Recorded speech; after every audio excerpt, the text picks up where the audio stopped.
Hello and welcome back to the channel. I'm Tim and we're playing through Silent War 2.0 with the IJN expansion. Campaign number 3, Turning the Tide. We're starting week 3 of June 1943. Before we get started, I have a slight correction to make. I was reconciling our tonnage totals with the spreadsheet that I've been keeping. And it looks like somewhere along the line we shorted ourselves 2,000 tons. So we should actually be at 1,121,000. Best I could tell from looking back through some of the videos real quick was it looked like it was correct at the end of May. Then I think week 1 of June is when we shorted ourselves there. So we got that back on track.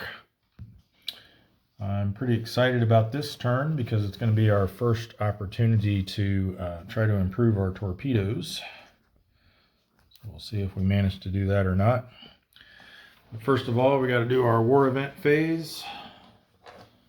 Like always, 0 to 3 on the black bar. We'll get a war event. None this week. So, torpedo improvement. Let's get that chart back out again.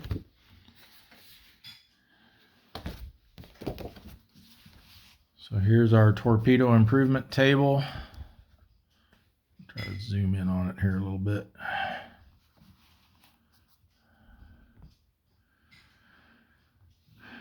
All right, so we're trying to reach plus or minus 0 from -1.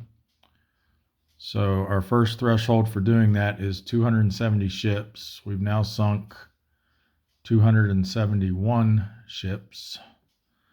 So we get to try to improve our torpedoes. We have to roll a 9 in order to do it.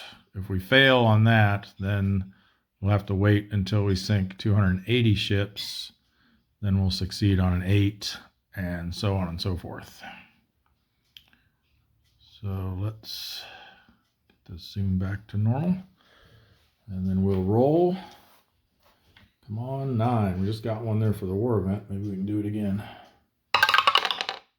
Nope, 7.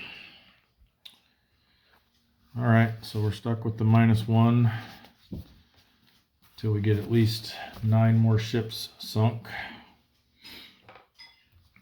Next up, we have the intelligence and weather event phase. So for our ultra roll, we got a 7 again.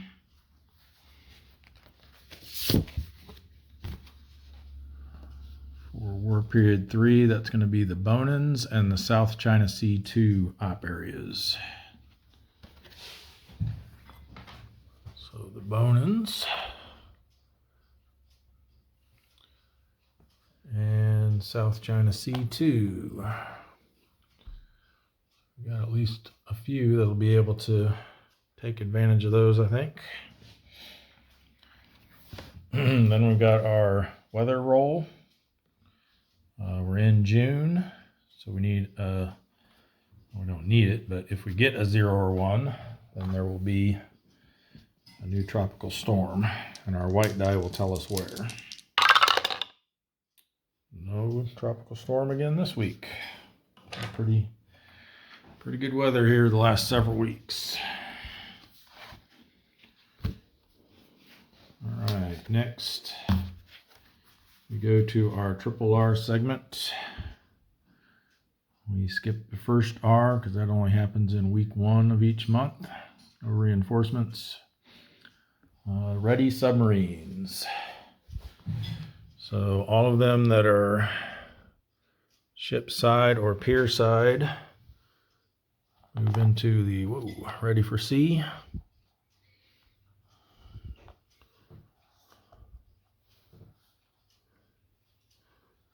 And then we'll roll for all the ones in the broom box at each location and see if they get to come out and play this week or not. We got quite a pile here at the Sperry. First up, we got the pickerel. He needs a 4 or less. You got it. The whale needs a 5 or less. He got it. The sawfish needs a 5 or less. Nope. We'll go ship side. The hoe needs a 5 or less. He's coming back out. Silver sides, 5 or less. He's got a weight. And the Tenosa, 5 or less. He's got a weight. It's almost a 4. Okay. Next, we've got just 2 at Pearl Harbor in the broom box. So we'll just roll for them at the same time. Black die will be for the seal, white die for the sculpin. And they each needed 4s. They both missed it by 1. They will go pier side at Pearl Harbor. Just 1 at Brisbane, the Pompano. He needs a 4 or less. Nope. And 1 at Fremantle. The Thresher needs a 5 or less. Yes. And we've got 2 up at Dutch Harbor, each needing 3 or less. So black die will be for the S41, white die will be for the S28.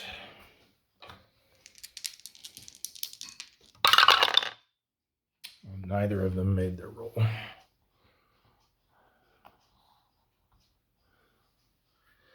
Okay, for the repair phase, we've got the S46 at Pearl Harbor that needs an 8 or less to finish repairs. Got it. The drum was one of our early Gattos in for refit. Needs a 6 or less. Got it. Need to get him out of there so we can start working on the halibut. Excuse me. And then we got a couple up here at Dutch Harbor that each need a 5 or less to go. So we'll do the black die for the, who is that, the S30, and the white die for the S33. Looking for 5 or less. And one of them made it, the other did not. So the, what was that again? S30 finishes repairs. The other one has to stick around. All right, that is it for the repair phase. Then for prep for operations, again, we just got to go around and move all these guys up to operating. Remember, this guy can't go back into Brisbane. He's on his way back to Pearl Harbor. He's being withdrawn for refit in California.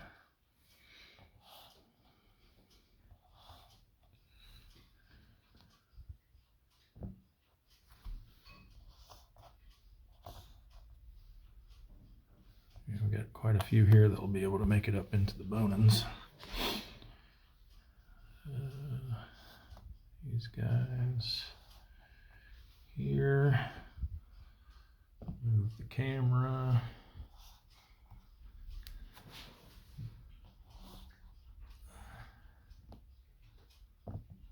And North Pacific is our last one. That's everybody. So now we can get into the operations segment. So we've got these two here actually.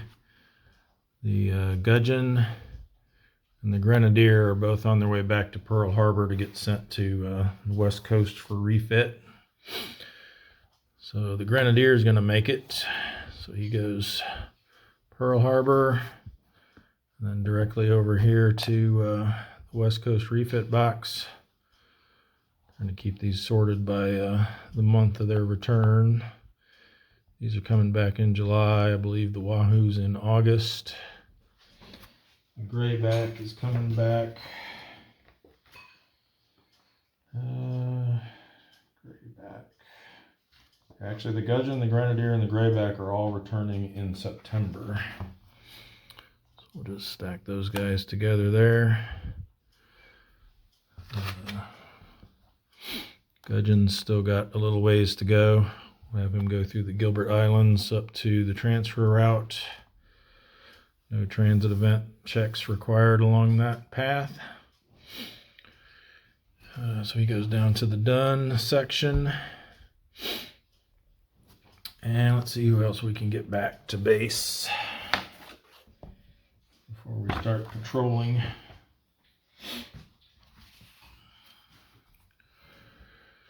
The Tuna will come back into Fremantle. Again, no transit event required. We'll go into the broom box there. These up here, we've got 1, 2, yeah, all 4 of these have to come back. We'll bring them back down to the Java Sea. They will have, well, they're all transit event side, so they'll get -1 for that. But then we're going through shallow waters, so any of them that don't have radar will have to make a roll, and will only trigger a transit event check on a 9. So let's see who we got here. S31. Pretty sure he doesn't have radar.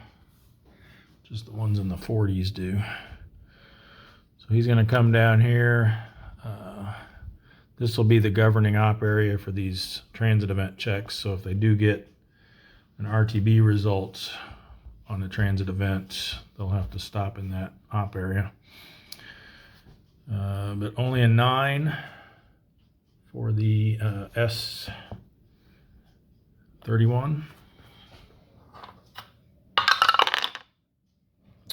He made it fine.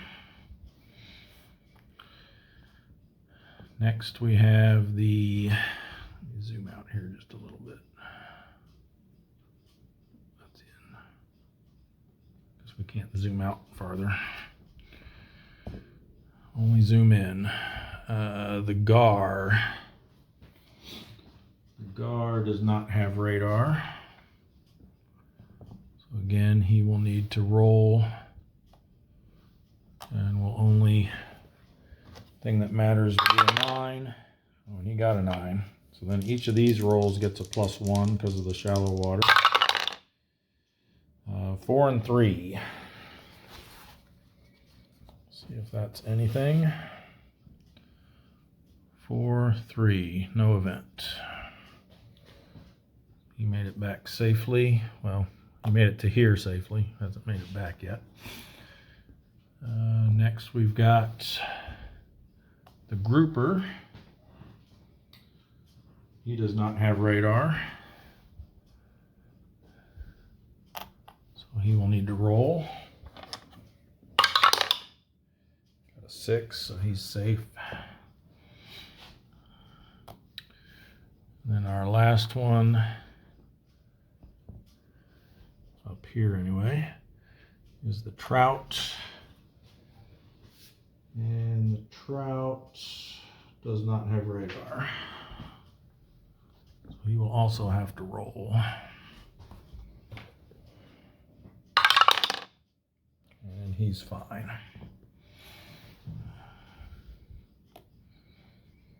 Okay, they'll all be able to get back into Fremantle next turn.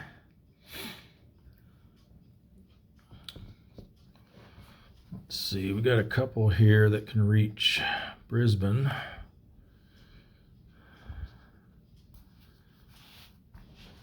I don't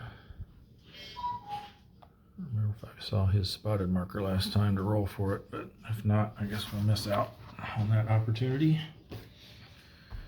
Okay, so they're coming back through the Coral Sea, which has no red box, to Brisbane, so they will both make it back without incident.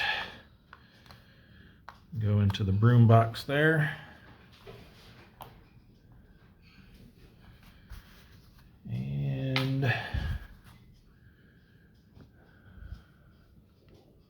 how about the pike in the North Philippine Sea? I think we will use a P boat. He could either come back to the Banda Sea, come back to Fremantle, or we've got quite a few coming out of Fremantle, though. I think maybe we'll send him back to Brisbane. So let's send him through the South Philippine Sea to the Bismarck Sea. So he's on transit event side and only one red box, no shallow waters, so he won't have to roll for a transit event. All right, we've got several here that can make it back to Pearl, so let's do those next.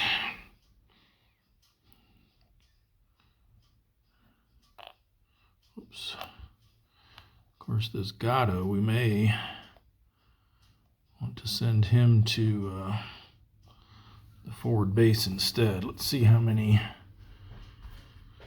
we can fit there. We've got 3 ship sides, so we can bring in 4 after these 4 that are ready for sea leave.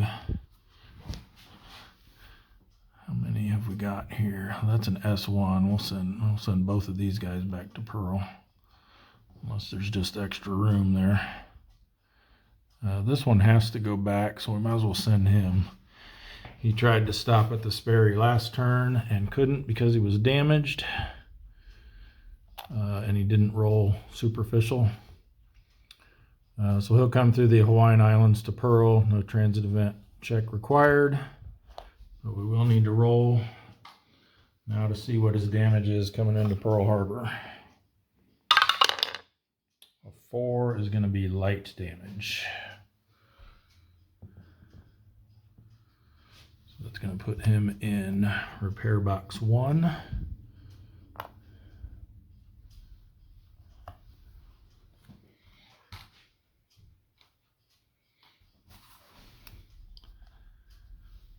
right. So yeah, it looks like we don't really have that many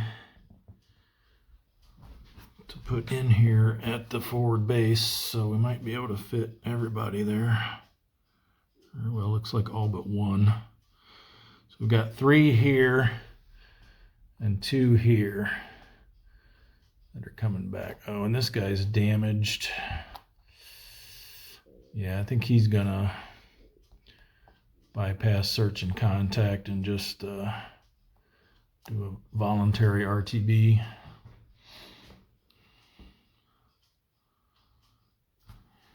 He's a new S2. So we got a new S2, an S1, a P3, a P2, an S3, and a Gatto. So of those 6, the 2 S boats are the ones we'll not even bother trying to get into there. So let's go ahead and send S44 back to Pearl Harbor. Whoops. Through the Hawaiian Islands again, so he just goes to the broom box there. No transit event required.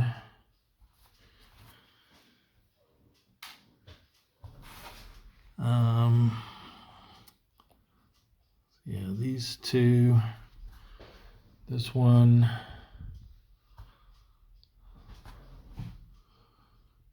Yeah, we can go ahead and send him into the North Pacific now. So that'll just put 4 there. And he is transit side, so -1. And there's only 1 red box in each of those areas, so he doesn't need to roll. And then we've got 2. Actually, I guess we could potentially have room for him if this one that's damaged here isn't able to get in. But before we do that, we need to clear some space here, because if he gets stuck there, then that's going to be, I guess we can do it first. And if he does get stuck, we'll need to move one of these guys out to make some room. So we're going to have the, what was that again? The Seawolf bypass his search and contact to voluntarily RTB.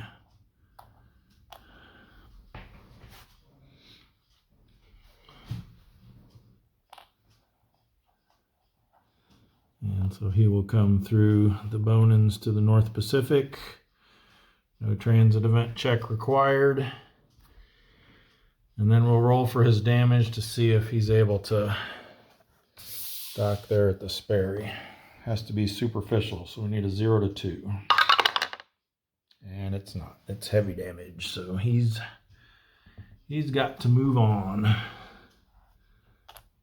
right, so that means we'll send the Lapon over to the Bonans on a patrol move. So he'll need to roll for a transit event. Only a 9, and he got a 9. 3 and 7. That should be okay. 3, 7. No event. So then he'll get his search and contact roll. And since it's an ultra area, he gets a +1 to that roll for the first roll. So that's a 2 and a 5. And he found nothing. So for his endurance check, he's an A rating, didn't find anything. He needs a 6 or less. Got it. All right, so now we've cleared up the pathway there again to where we can move these other 4 that are returning to base. But first, and actually we needed to do this before the whoever that was, before the Seawolf tried to get in there. We've got to get these ones that are there out.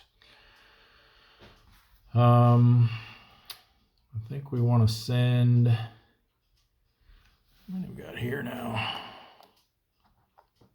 Got 3 there, so we can kind of shuffle 2 back and forth here to the Empire Pacific. So we'll send out, see who we got here. We got the Ho, which is a Gato, the Whale, which is a Gato, the Tunny, which is a Gato, and the Pickerel, which is a P3. So we're going to send the Ho and the Whale first. So we'll have the Ho transit move over to the Empire Pacific. We've already got 5 patrolling in the Sea of Japan, so I don't think we want to send any more up there.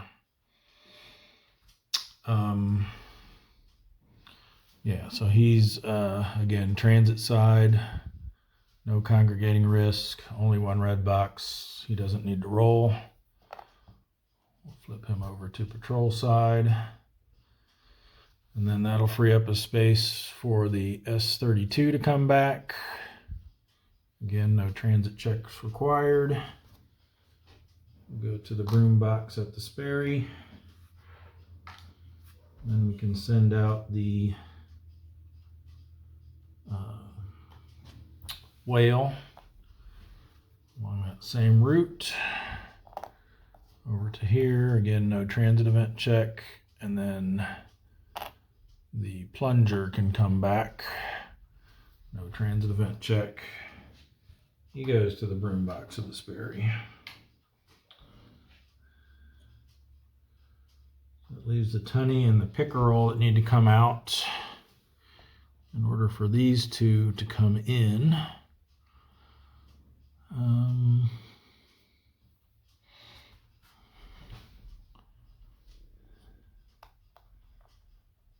I got 3 here, and they're going to be moving up into the bone-ins.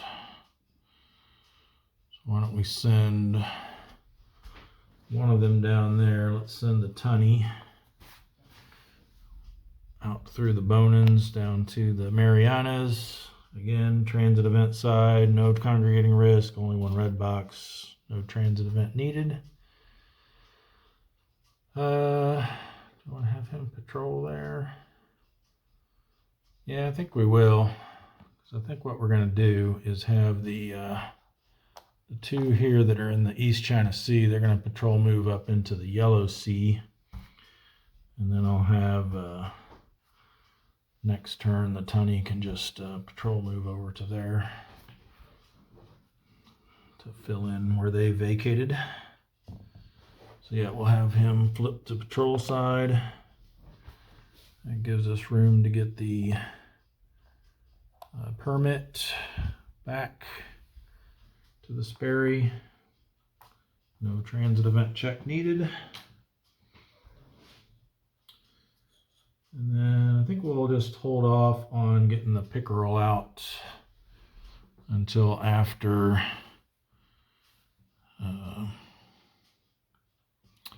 I guess we'll do that now. Let's patrol move this guy into here, the sunfish. So he'll do a transit event check, only a 9, safe. And then his search and contact for being in an ultra area gets a +1. That's better, 7 and 8. So 7 is going to be a moderate density, and 8 is a task force. So a moderate density task force, and we get to add 1 to each of these values because he's in an ultra area. So 3, 3, 4, and 5. All right, here's his task force. The sunfish does have radar, so we can unflip 1 ship per round. I think.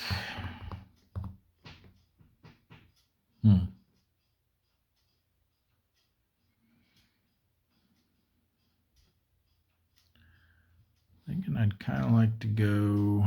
Let's go column B. Not B, C. And here on there. Well, first we got to get rid of these. This one is evading. This one is or has zigged away.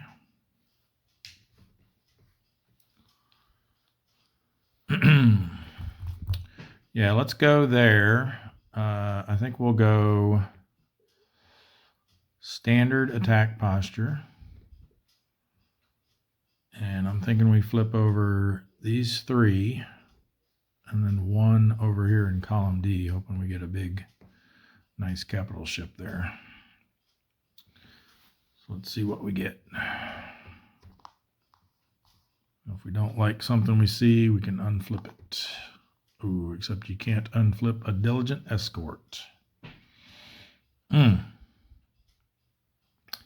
column C, it's got that at least 1. Maybe both of them are. Diligent escort with a red ball on the back. Sneaky. All right, let's go ahead and get his regular counter for him. Oh, good. It's only a 1/2. So he's going to have 3.5 ASW. But also he gets to, well, first, and I started forgetting this again last week to attempt to crash dive on these diligent escorts. I gotta keep trying to remember that. So crash dive on a 0. No. So then he gets to roll on the diligent escort row of the counterattack table with no modifiers. 3 is not going to be anything. All right, so we continue flipping. Okay, we will unflip that one. So then I think for our other 2, let's try this one. Oh, come on.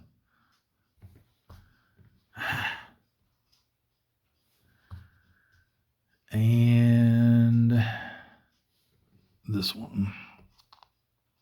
There we go, battleship.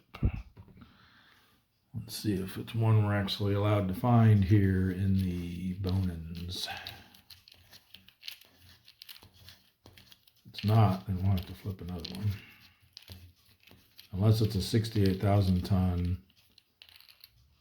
that normally we are allowed to find anywhere, but then there are special IJN rules for those, and it is one. So it's the Musashi. Now we have to see if, according to the IJN rules, if we're allowed to find the Musashi in, where are we again? The Bonans. There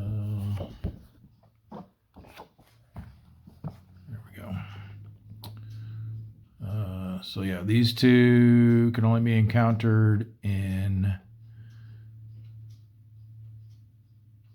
during 43 and 44, the East China Sea, the South China Sea, the North Philippine Sea, the Marianas, and the Carolines. So nope.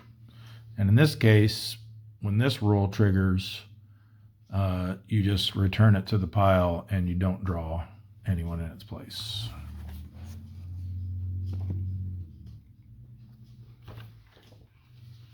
So he goes back to the Battleship Cup or bowl. All right, so that's our 4 flips. We only have one real decent target here showing anyway. We can target some of these face down ones as well. All right, well, let's try, we definitely put one here. And I guess we can try one here. And then the other 2, I'm thinking we go for column D. Let's just do let's do the top one and the bottom one. What's now the bottom one? Okay, -2, that's good. 0, -1, 0. All right, so we're gonna try to go after this guy here. We're at 7, -1 is 6. Sure would have been nice to get that up to 0. We wouldn't have to subtract that 1 from all of our attacks. So 6 -1 for the ship defense is 5. We've got 3.5 plus 1/2 is 4 ASW showing. So that takes us down to 1. We lose that because we have to go over a column, and then we add 2 back in from the TDC. So we need a 2 or less to hit that 3,000 ton merchant. And did not get it. Needed those to flip flop.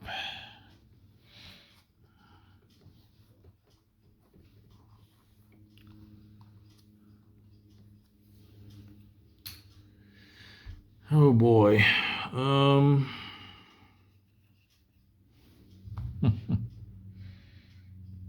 I don't really think sticking around at this point is a very good idea. Who knows what's going to be under those things. We've already got 4 ASW out. So yeah, I think we're just going to, well, first we got to do the counterattack. Getting ahead of myself here. 4, 1 red box makes 5, 3 for the war period makes 8. We've got 4 defense. We're not in shallow waters, but even if we were, does the radar, I don't think the radar helps with that aspect of being in shallow waters. I think it's just the transit event aspect. But in any event, we're not. So we get to subtract our 4 defense. So he's going to be on the 3 to 4 row with no modifiers. And a 6 on the 3 to 4 row. They spotted us. Yeah, it's definitely time to get out of Dodge here. For our endurance check, we're A rating with no modifiers. So we need a 5 or less. Yes, we got a 5. So he can stay. All right, and now that we've kind of uncongested here a little bit again, we can send the pickerel out from the Sperry through the Bonans down to the Marianas. No congregating risk and only 1 red box along the way, so he doesn't need to do a transit event check. And then the runner can get back into the Sperry then, and again, no transit event check needed for him either. So he'll go in the broom box, and that puts us at our 7 capacity. Again, these numbers on the counters are off by 1. They increased the capacity of each of the submarine tenders by 1 in 2.0, but the counters did not get updated to reflect that. All right. So I think we just continue getting as many of these guys into the Bonans as we can. Looks like it's going to be quite a few. We've got 3 here, 2 here, 2 here, and 1 here. But I think it's still worth it. Other than, well, maybe the flying fish we leave up there in the Empire Pacific, because he's already got a pretty good chance of finding things. And once we get to 9 ships, then we're looking at -2, or 9 subs, I mean. We're looking at -2 to the search and contact roll, which completely negates the advantage of the ultra area and makes it even worse than normal. So, all right, let's stop yapping and start sinking. So we got, what do we got here? 3 Gattos that can get in there. 4 if we do send the flying fish, but I think we'll focus on these 3 first.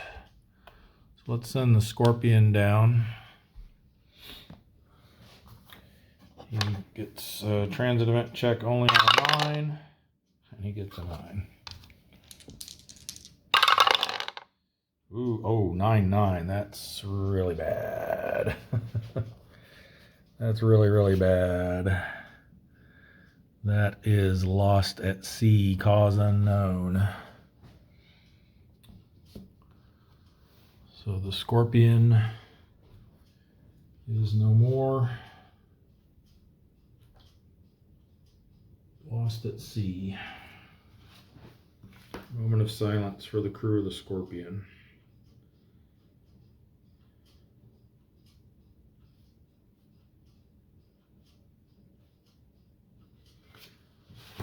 All right, so our subs lost goes up to 20.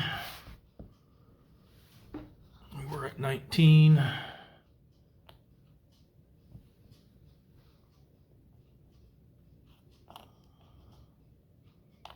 Put that underneath the tonnage marker, since hopefully the tonnage will move before the subs loss does.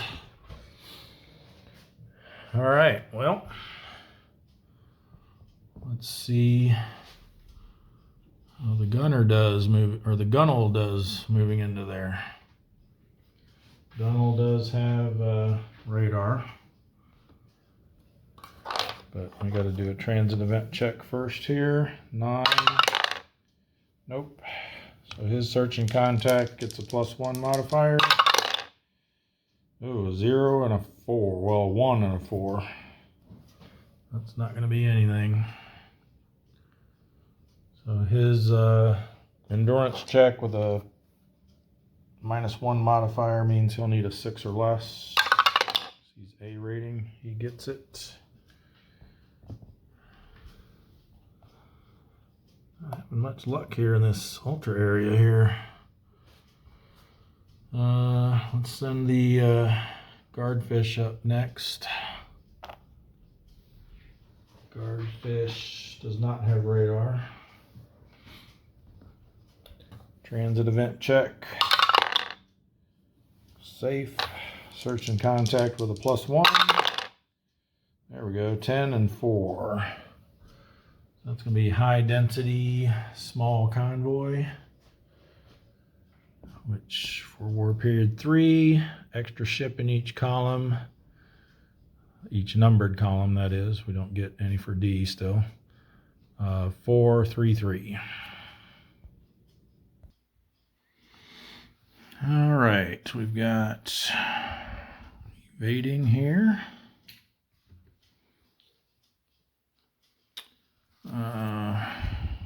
Flying fish. Wait, I grabbed the wrong one. It's like, wait, it's not the flying fish, it's the guardfish. Guardfish has a tactical rating of 4. We could get crazy and go column B, aggressive. That would let us flip all 5 of those, but I think I'm content with just setting up here in column A. Going standard attack posture. We do have radar, right? No, don't have radar, sorry. Guardfish does not have radar. So we'll be flipping these 4 red balls over. Oh, combat event. Let's see what that is.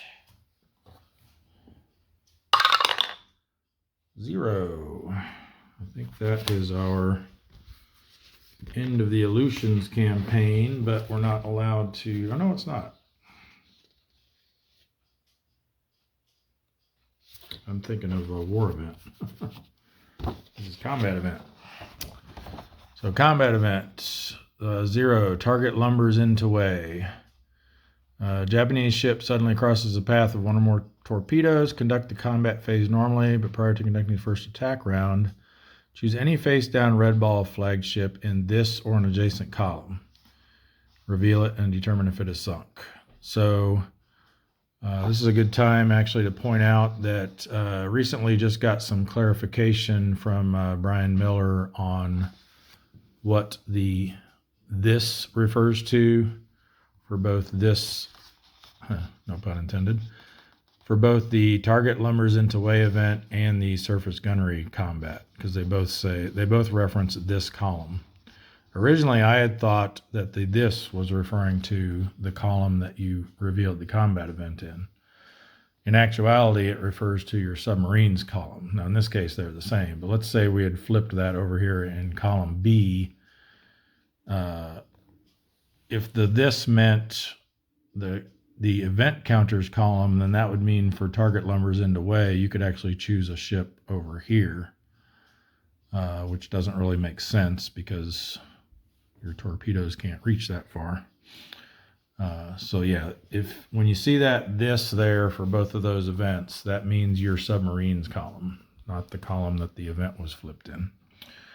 All right, but anyway, that means we'll get to flip over a face-down red ball flagged ship in either column A or column B after we finish flipping. So we're going to want to leave one of those face down, which means we're going to have to flip one of these instead for our 4th. So I think, well, since we don't have to roll a hit value on it, I think it makes sense to go for this one, since it's going to be an automatic hit since it's over a column. So we'll leave that one unflipped. We'll go ahead and flip these other two. 2,000-ton merchant and ooh, stupid destroyer hiding under a red ball. And then we got to do one of these two. Let's go for this middle one. Oh, good. Carrier. All right, so we'll get our IJN units out, and then we'll resolve the target lumbers into way event. And hopefully we can get a couple ships sunk here. It's the Yamakaze for our destroyer.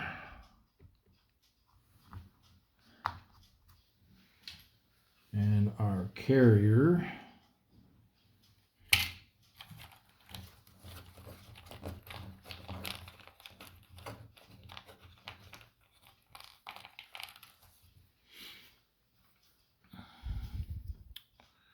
is the Hayo.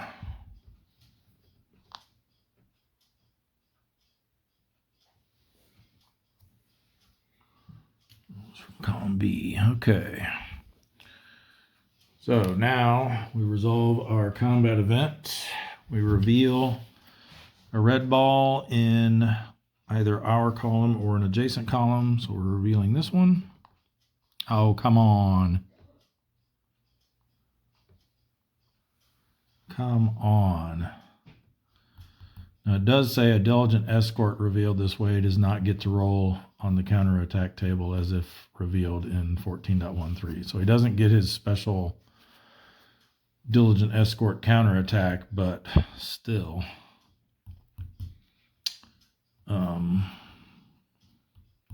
We do get to try to see if we sunk him though, because he did run into the path of our torpedo.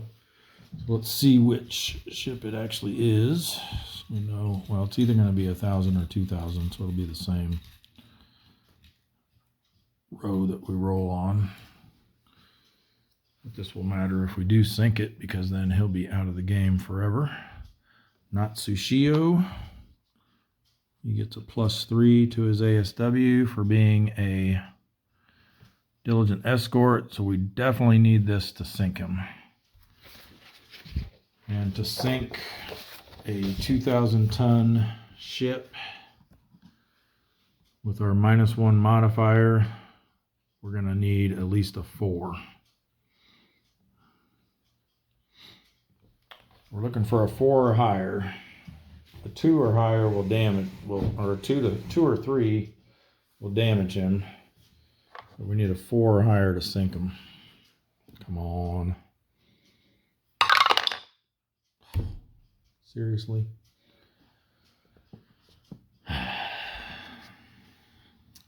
Well, he is damaged.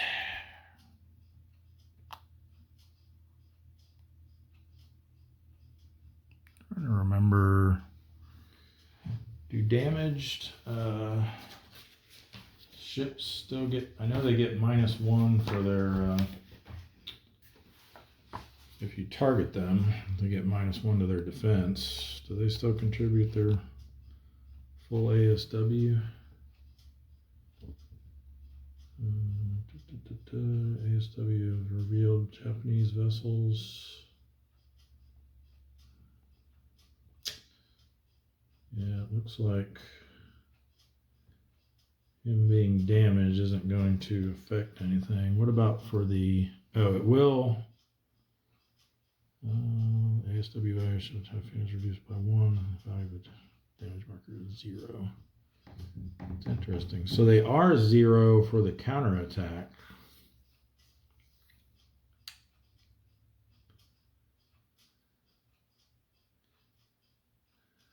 That's interesting. I wonder why they still contribute their full value for defending the ships. I'm going to take a moment here just to look through the rule book real quick. All right, so this probably needs to be cleaned up a little bit in the rules, I think. If you look in the section on damage, it says right here for surface ships The ASW value of a ship with a damage marker is 0, and a -1 DRM is applied to the target value during combat phase. So that just says flat out their ASW value is 0. But then in the counterattack procedure, it does say that when it says to total up the ASW value of all revealed Japanese forces is ASW value of a ship with a damage marker is 0. But over in the section on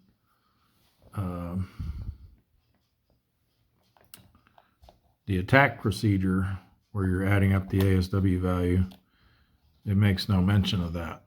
It does have the bit about -1 if they're in a typhoon, but that should probably also include the fact that if they're damaged, they don't contribute for that either. So that's going to help.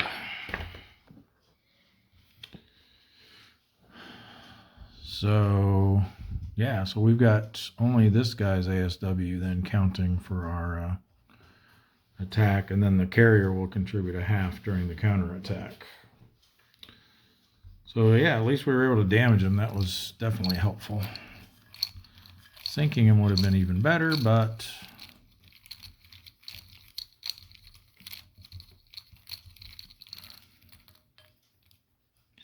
all right, so we get 4 of these. I think we go these 2, the carrier, and he is now 6 defense, and it would only take another damage result to sink.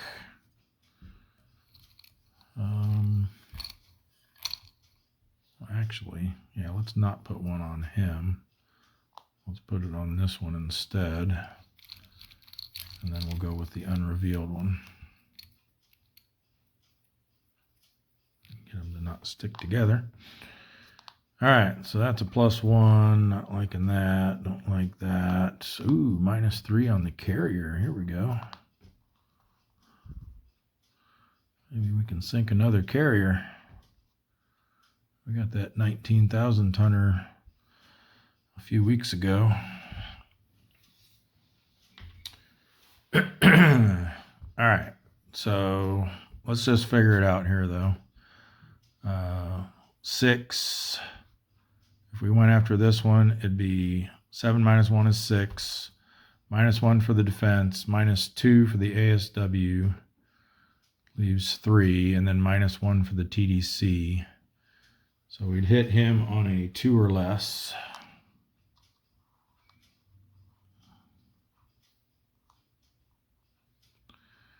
If we went after the carrier,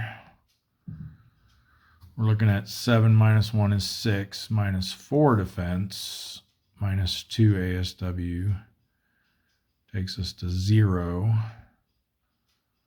We're over a column, takes us to -1, but then add back in 3, takes us to 2.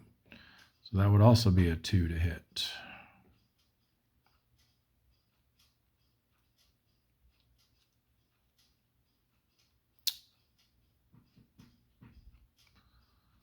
Six minus 1 is 5.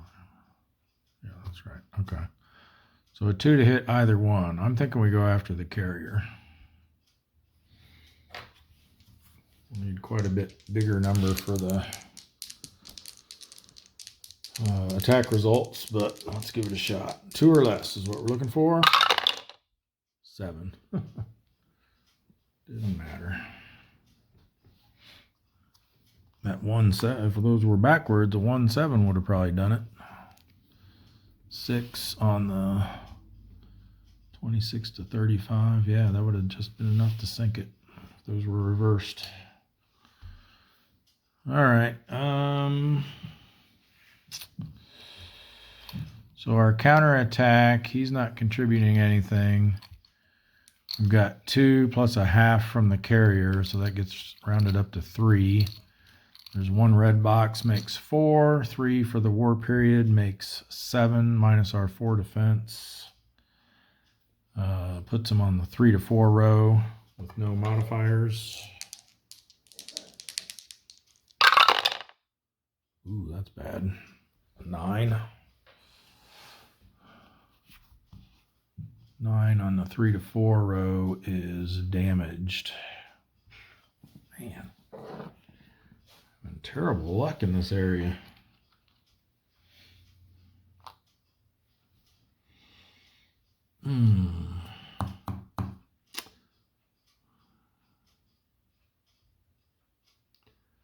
I don't know. I was planning on sticking around and for a reattack, flipping that over, get another shot at that carrier, or maybe at least the merchant, but being damaged, and this could add another couple ASW potentially. I don't think so. I don't think so. So we're an A rating. We're damaged, so we get a +1 to our roll. So we have to do a 4 or less to stay. Nope. So they will RTB.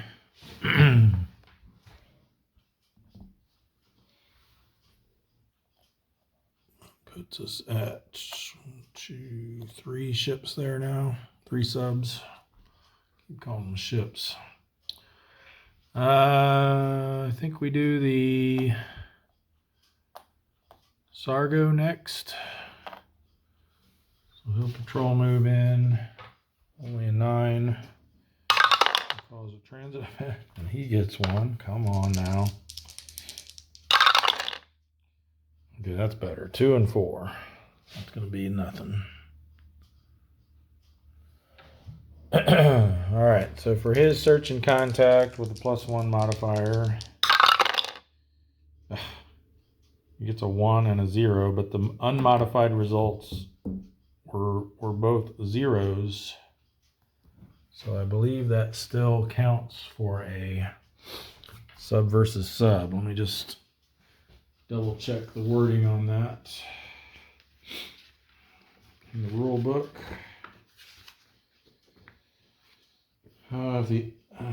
Let's see. So if you get a no contact, which we did, because we rolled a 0, which had a +1 to it, which was still a white box, no contact. It says see the bullets below. If neither below is the case, proceed to step B. Well, this one is the case. If the unmodified initial roll is a 0 and the second roll is also a 0, the submarine has encountered an enemy sub. We got us another sub versus sub contact here. So let's clean all this up.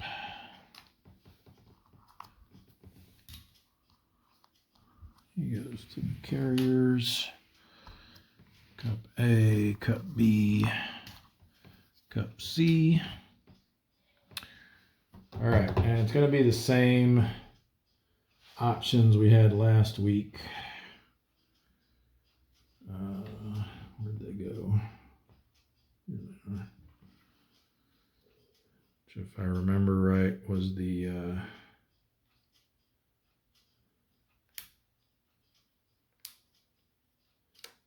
not that one.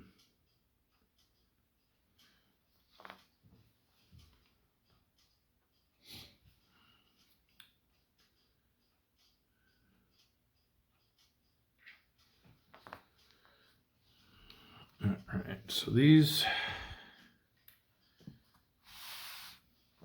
5 are all within the date range, but I believe one of them has already been withdrawn. I think it was the I-16.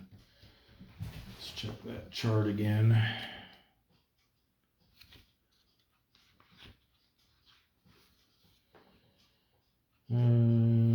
Withdrawn. No, it's the L4. Yeah, the L4 class, is that what? No, he's a C1 class. Okay, no, they stick around till the end of the war. It's the L4 class that's been withdrawn, so the RO63. So I do have my D4 still handy here. So We'll just put these top to bottom and see who we're going to encounter. One will be the I-16.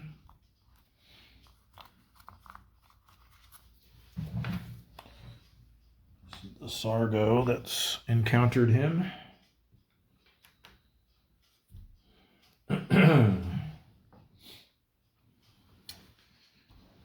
So I think then we need to make a roll to see who encounters or who saw who first.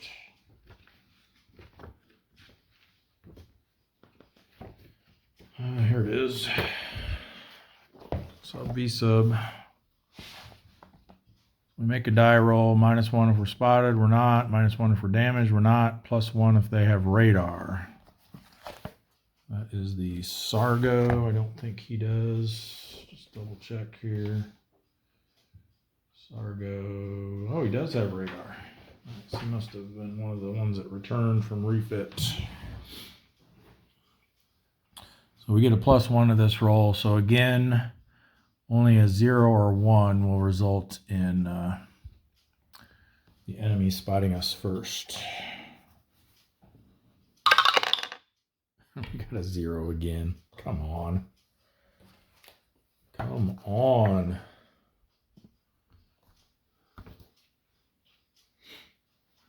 All right, so we are the target. He is the attacker. We get a TDC marker on us.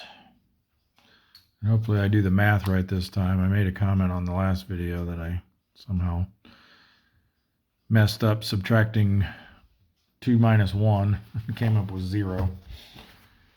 All right, so just to make sure we got it right.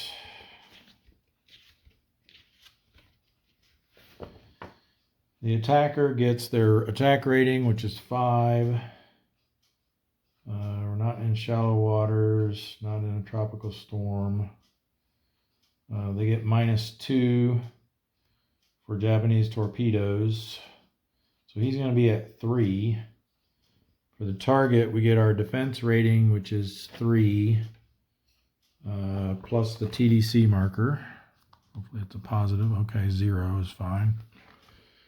And any super skipper value, which we don't. So 3 minus 3, he needs a 0 to hit, which was actually what he needed last time. And then the white die will be the attack results if he does get a 0.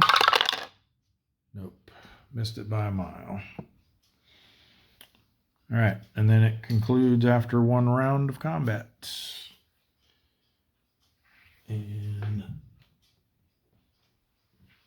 if I remember right, there was no modifier to the endurance check, so we're a B rating. We need a 4 or less.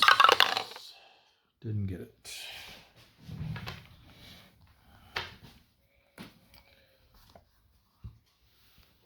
All right, now we're at 4 subs in the area, so everyone else is going to start having congregating risk. So let's do the spearfish next. His transit event check, this time an 8 or 9, and he got a 7. So search and contact, the +1 from the ultra is negated by the -1 from congregating risk. So it's just a normal roll now. 3 and 3 is probably not going to be good enough. It is not. So his endurance check with a -1 modifier, B rating, means he needs a 5 or less. Did not get it. This should be involuntary. And he gets 1 as well.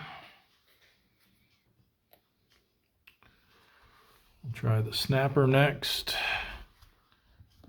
+1 to his transit event check because of congregating risk.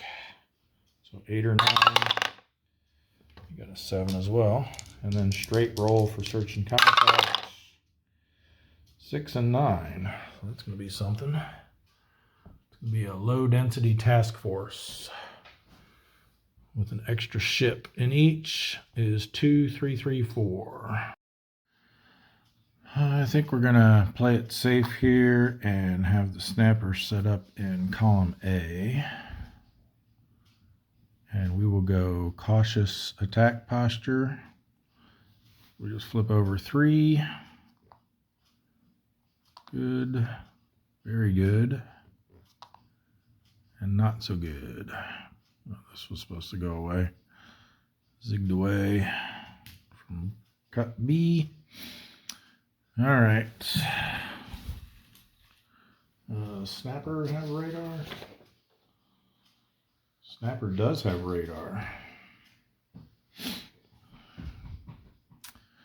Yeah, let's take a chance here. We'll flip this one back. And we'll flip this one over. It's a destroyer too. Oh well. It's worth a try.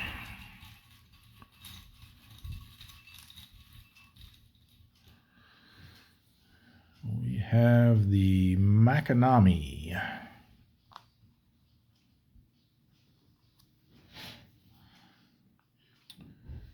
That's from B.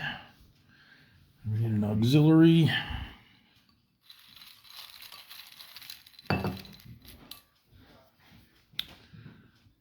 The Genyomaru.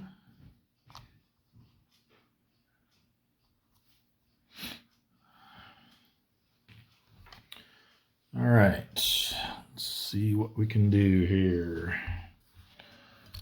We need 4 TDCs, but we know we won't be targeting the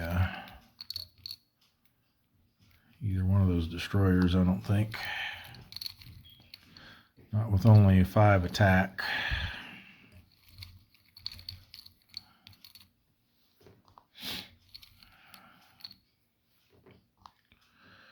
All right, be good, one of these. Both zeros.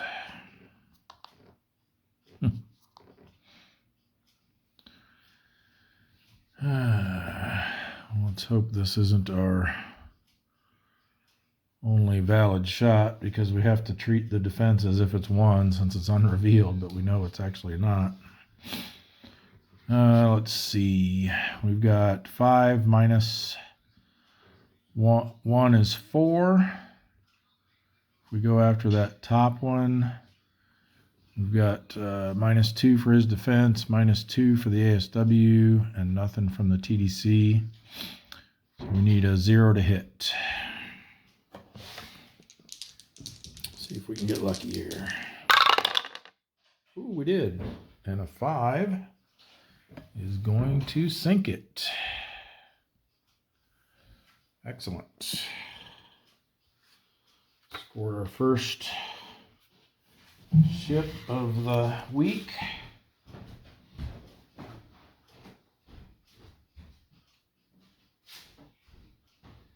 It's the Snapper.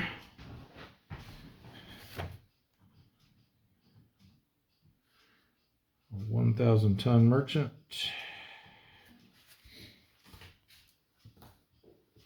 Let's add that to our totals. Working our way up to, we'll just move up together. Working our way up to 280 so we can make another torpedo improvement try. All right, well, I think we got our counterattack, but I don't think we're going to stick around for the re-attack because we know what's under there. So he's got 2. Where are we at? We're in the Bonans. So that's got 1 red box. So that makes 3. 3 for the war period makes 6. Minus our 2 defense. Puts him on the 3 to 4 row. And we are cautious, so he gets a -1 DRM. That's going to be a 2, which is going to be nothing. 3 to 4, 2. All right, we will withdraw B rating with no modifiers. Need a 4 or less. Got it. So snapper. We'll go to the done section. And what are we at now here? 1, 2, 3, 4, 5, 6, 7 subs in the area now. So I think last one we'll move in there will be the S42.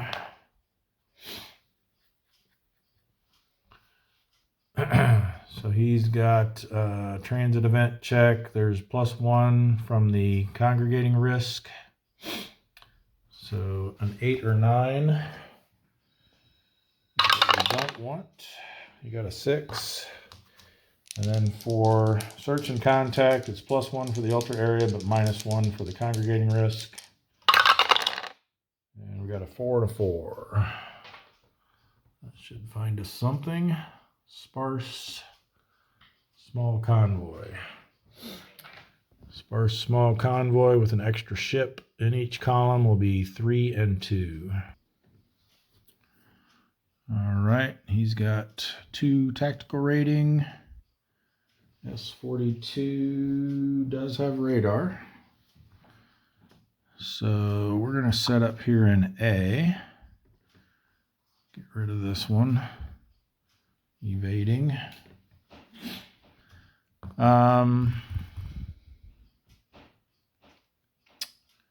I think we'll go standard attack posture. So we'll only flip over these 2. Nice and nice. Now let's get some nice TDCs to go with it.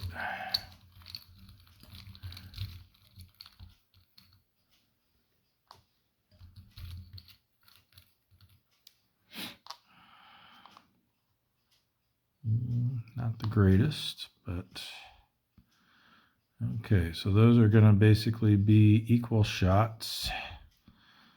Well, we don't know that yet. We got to replace this one.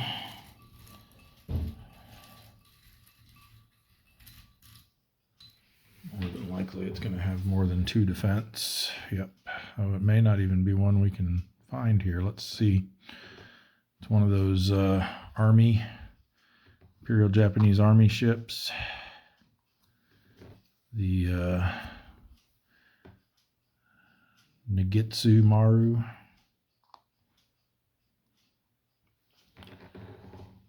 So let's check our list here.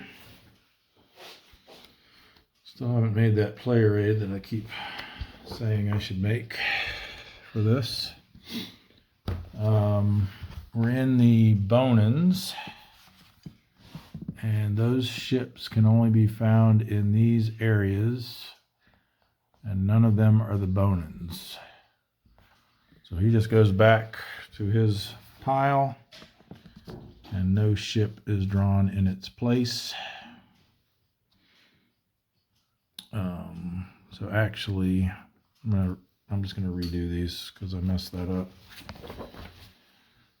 Because we wouldn't have put a TDC marker on it then, because that happens before TDC markers.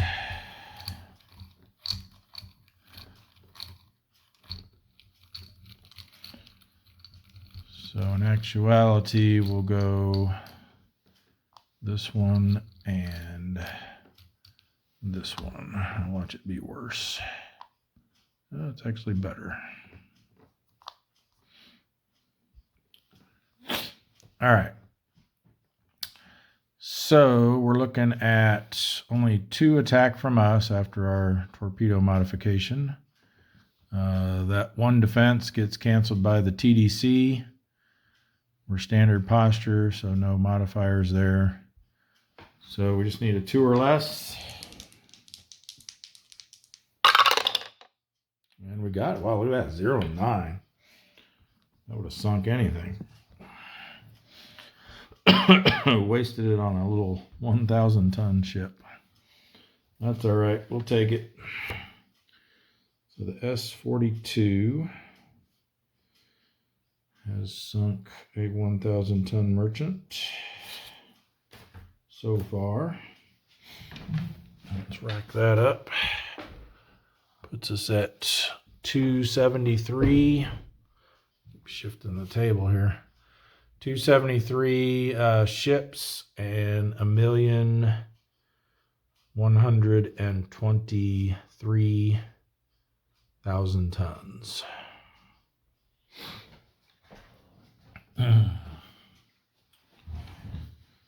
There is no counterattack. This guy goes back in A cup. So now let's go ahead and do the reattack. Hopefully these aren't too terrible. We'll slide over. We'll if we switch to cautious, we only have to flip one, but it has to be this one. But then we have our radar.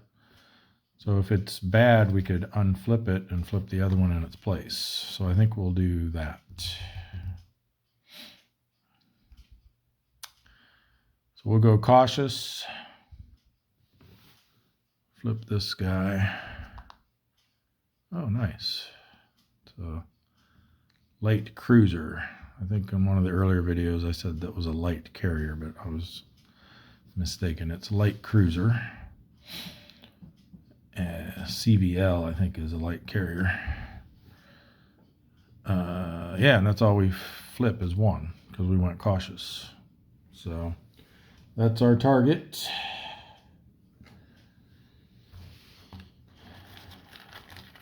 Let's see what he actually is.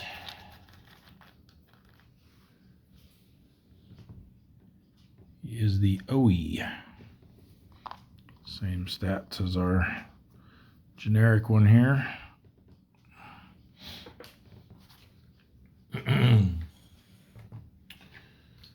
We do still get 2 TDC markers, so if for some reason this is out of reach, we could potentially target the other one.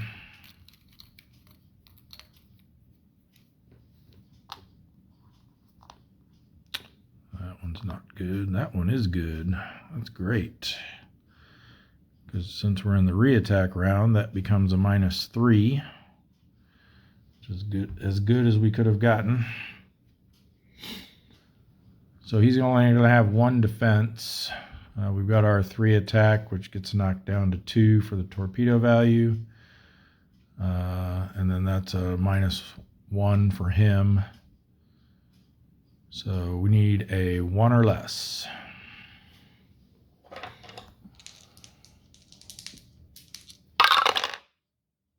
So close.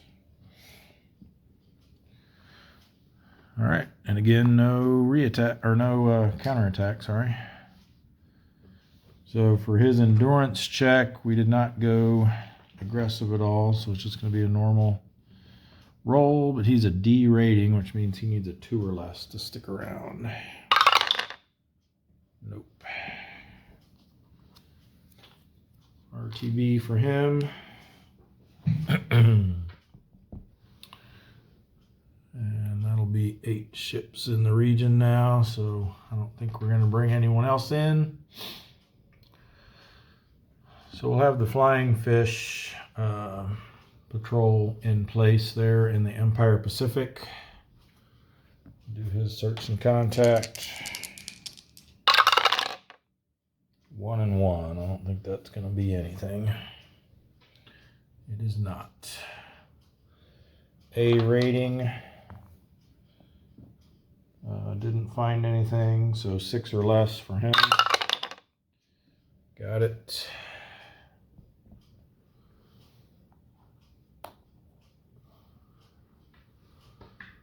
Why don't we go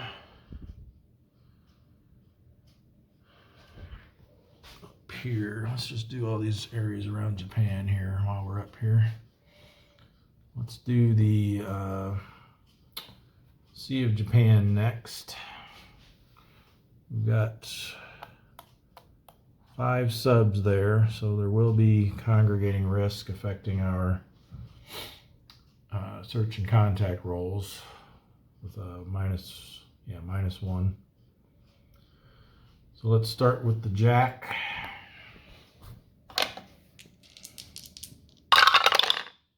That's a 5-5. 5 is going to be moderate density, and the other 5 is a large convoy. So we're looking at 2-3-1-1. Okay, the jack does have radar.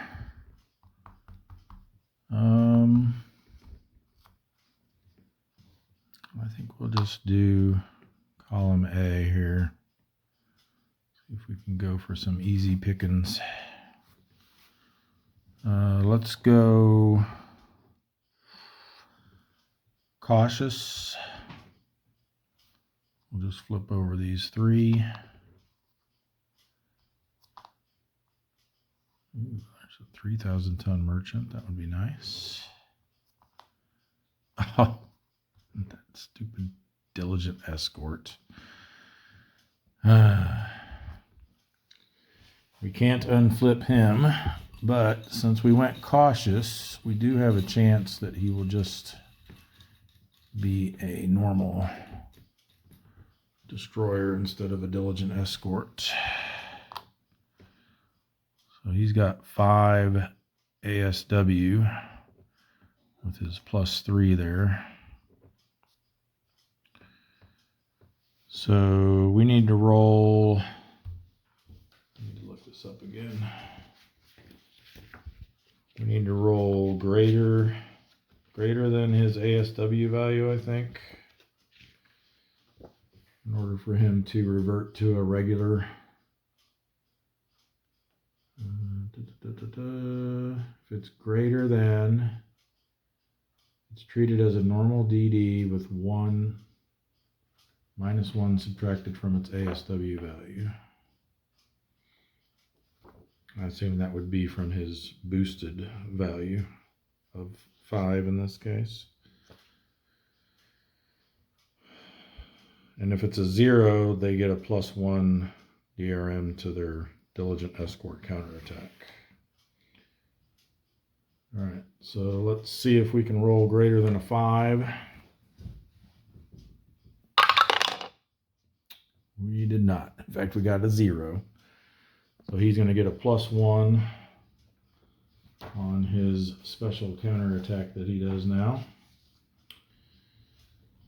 So let's see what that is. A 5 becomes a 6, which is just enough to spot us. So we've been spotted.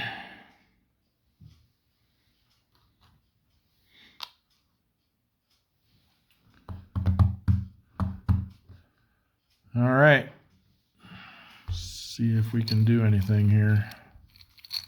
That 5 ASW is going to make it really tough.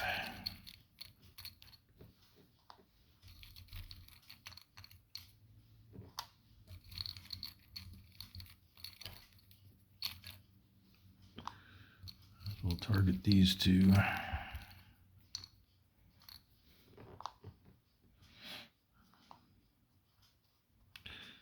Okay, that'll help.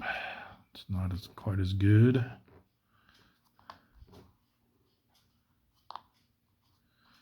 All right, so it looks like this one's going to be our best shot if we have one. So we're at 7. -1 is 6.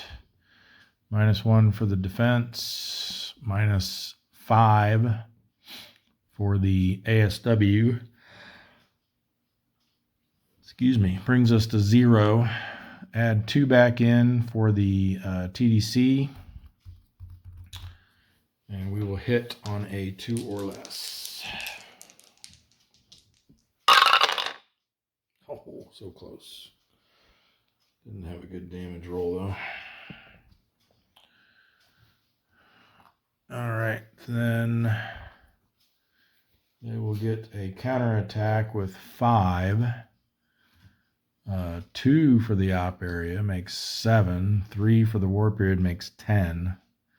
Minus our 4 defense puts him on the 5 to 6 row. We do get -1 for being cautious, but +1 for being spotted. So straight roll. A 1. Good. That is going to be nothing. And I don't think we want to take our chances here anymore. So we will withdraw. Endurance check. A rating. He needs a 5 or less. Nope. So he will get an RTB.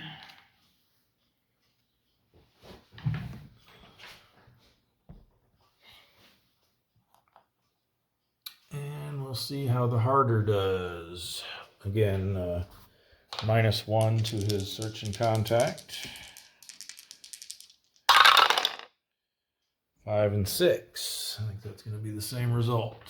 Moderate, large convoy. So once again, 2, 3, 1, 1. The harder also has radar.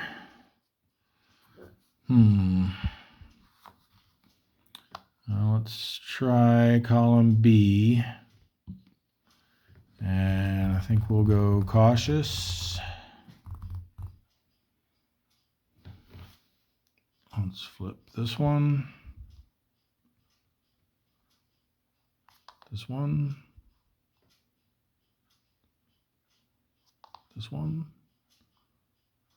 Unflip.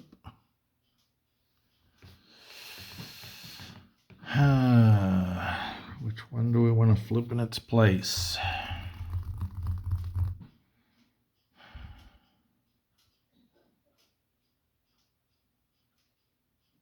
Let's try this. Oh yes, our light carrier, light cruiser. That's what I was hoping for. Okay, so we need to replace that cruiser and that auxiliary. The cruiser is going to be Akashi.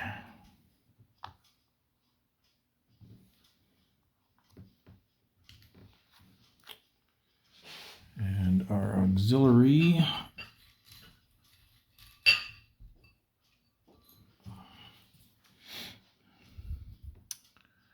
is the Sagara Maru.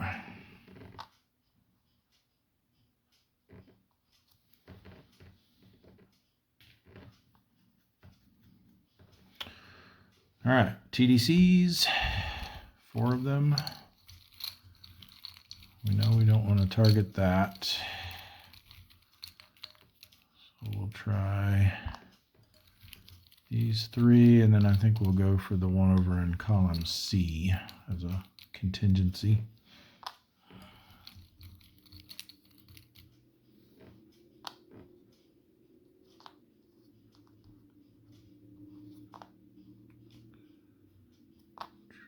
Ooh, okay. Looks like the gunboat is our target, which I was thinking we probably should do anyway, just to get that ASW factor out of there.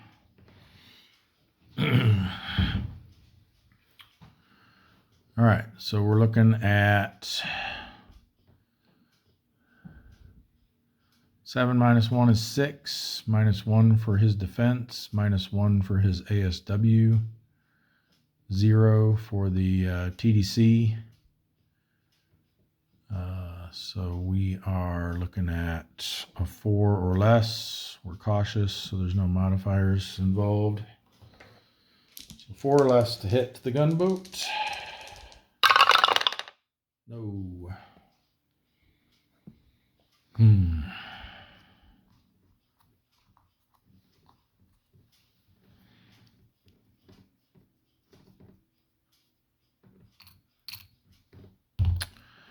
Counterattack, he's got 1 +2 for the op area, plus another 3 makes 6. We have 4 defense, so he's on the 1 to 2 row with a -1. Ooh, 6. I think that's nothing. Pretty close though. Okay, for reattack, even though we know that's a destroyer, I think maybe we slide over here. So we just have to flip these 2. We'll stay cautious. That's a destroyer too. Unflip won't matter because we got to flip both of these anyway. All right, well, let's hope for some low ASW values here. If they're exactly what we see there, that would be ideal, because that would only be a net of 2. Oh, no such luck. The Yukikaze.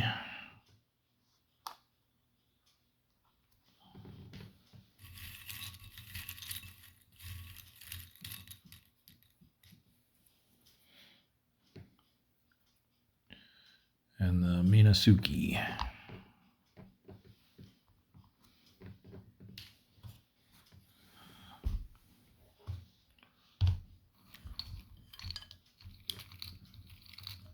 I need a lot of help here.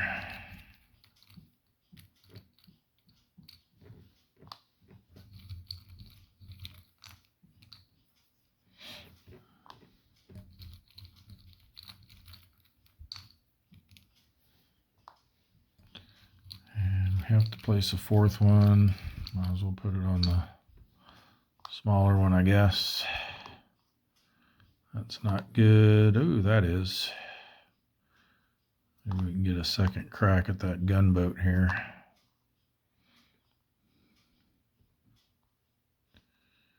Unfortunately, we're over a column now, so that's going to boost his defense.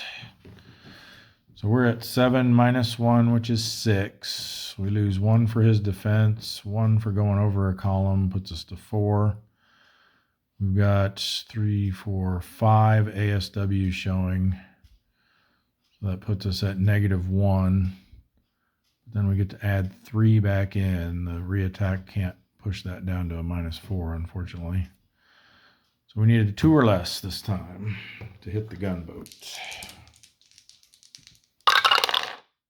Nope.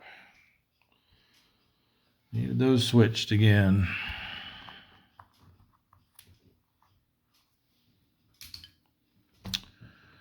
All right, this is going to be a big counterattack too. 3, 4, 5. Plus 2 is 7. Plus 3 is 10.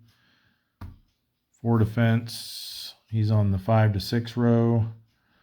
Plus 1 for reattack. -1 for cautious. Get a low roll here.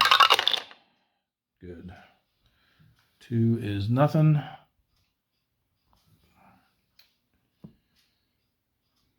Wish I could have got that roll on my attack. Our endurance is going to be a normal roll, so we need a 5 or less. Got it. So we'll go back and be able to try again next week. The Snook, -1 for his search and contact. 3 and 3. That's going to be a small convoy. 3 is going to be low density.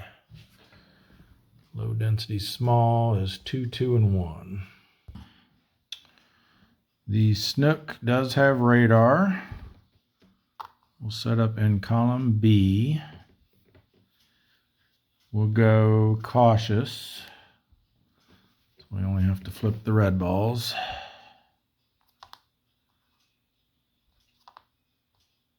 All right, looking good so far. Ah, excellent. And then next round we can slide over here so we don't have to flip anymore. Be nice. Well, that's not going to be him anyway. So this new one, I don't know if any of the. It's kind of interesting that they have an oiler in the Silent War mix that has an ASW value, but I don't think any of the auxiliaries in the IJN mix have ASW, at least not. I know some of them have the 0 with the slash, which gives them ASW for surface gunnery, but kind of interesting that they didn't have something that would be the counterpart to this one. All right, we got the SATA. I don't think we've seen that one yet. That's a nice tonnage for only 3 defense. That would be great if we can get that. Okay. Feeling good about this one.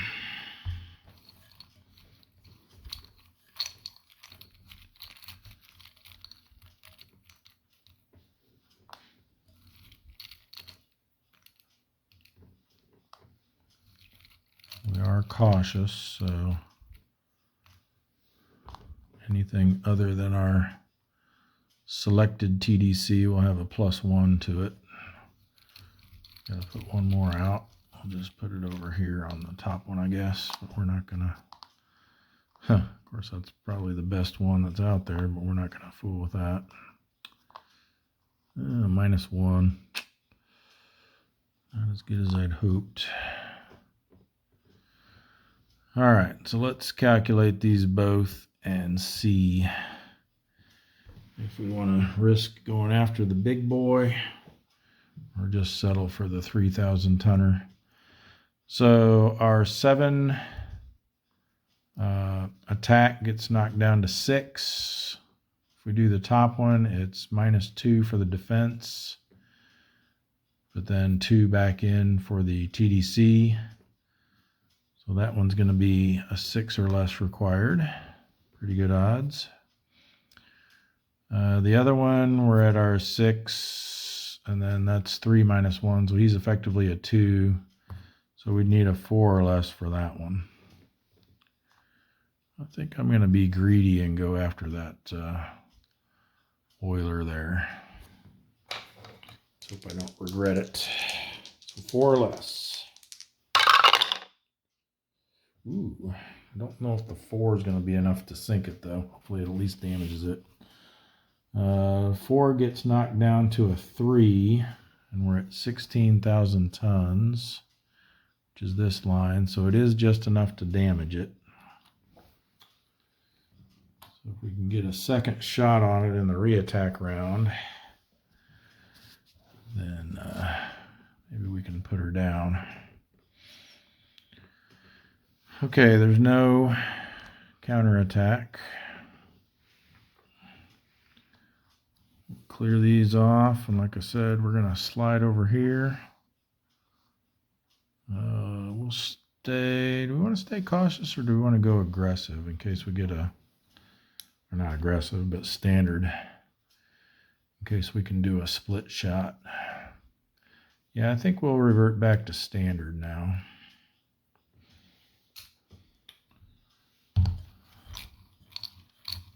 Let's see what we can get here.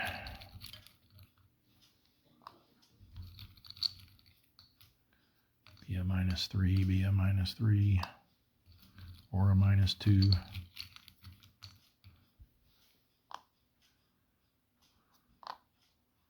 Okay, won't be doing that one.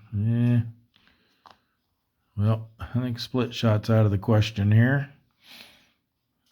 Let's see if we can finish off the SATA. He's going to have -1 to his defense because he's damaged. But then also we get a -1 because or he gets a +1 basically because we're going over a column. All right, so we're at 7 -1 is 6. His defense is now 2 effectively, so that takes it down to 4. -1 for going over a column. But then that's a +2 TDC now because we're in the reattack round, so that puts it at a 5. So we need a 5 or less to hit it. And just a damage result or better will sink it. 5 or less, come on. Yes. Oh, yeah. That's plenty. Excellent. So the snook has sunk the AO SATA. 16,000 tons. Love it. The SATA will go to the pile of shame. And we get to add one more ship. And 16,000 tons. So that puts us at 274 ships and 1,139,000 tons. Very good. Now let's see if he can stay out there to try again next week. He's A, no modifier, 5 or less. Yes.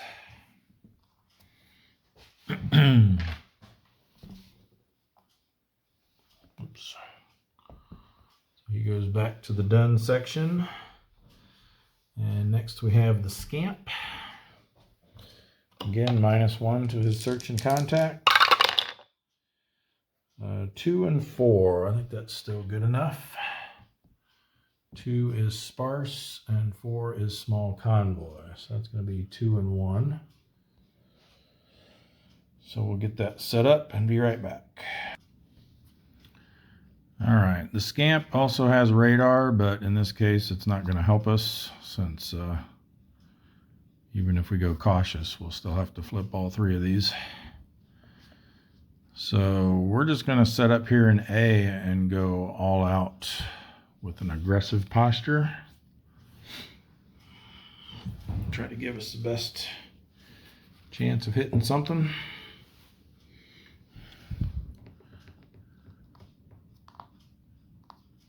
All right, good and good. If this is our light cruiser again over here in column B, that would be excellent. It is not.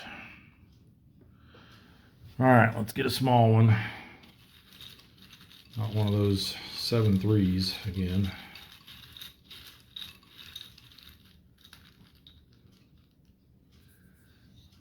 We got, that's a 6.2. Ugure.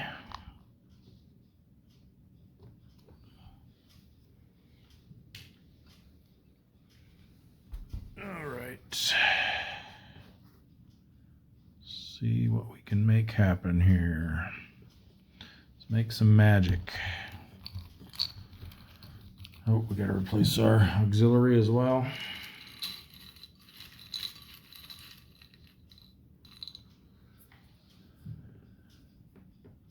It's the Honen Maru. Same defense, 2 more 1,000 tons. I like that.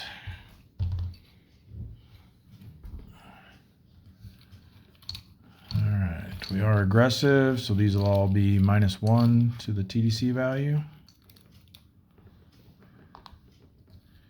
including if it's a -3, it can go down to -4 from the posture.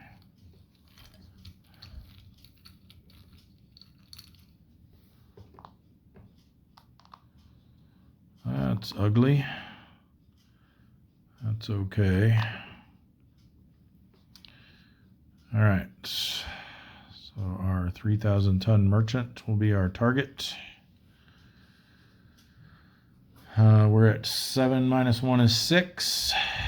-2 for his defense. -2 for the ASW.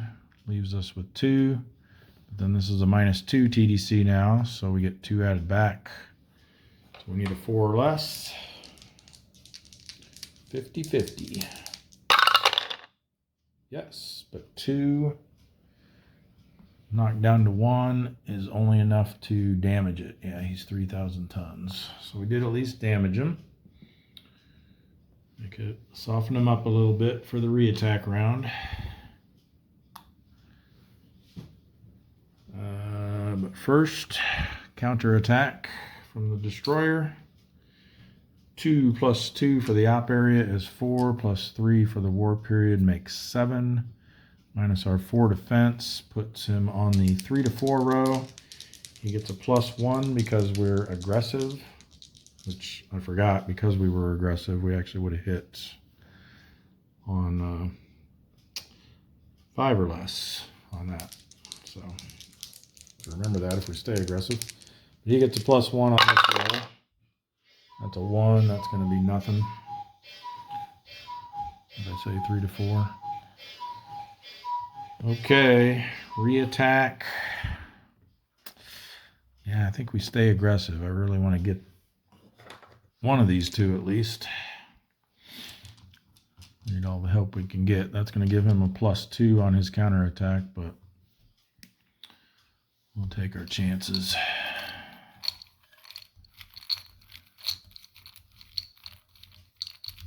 Give us a nice -2 or -3 here. They'd both be equally as good.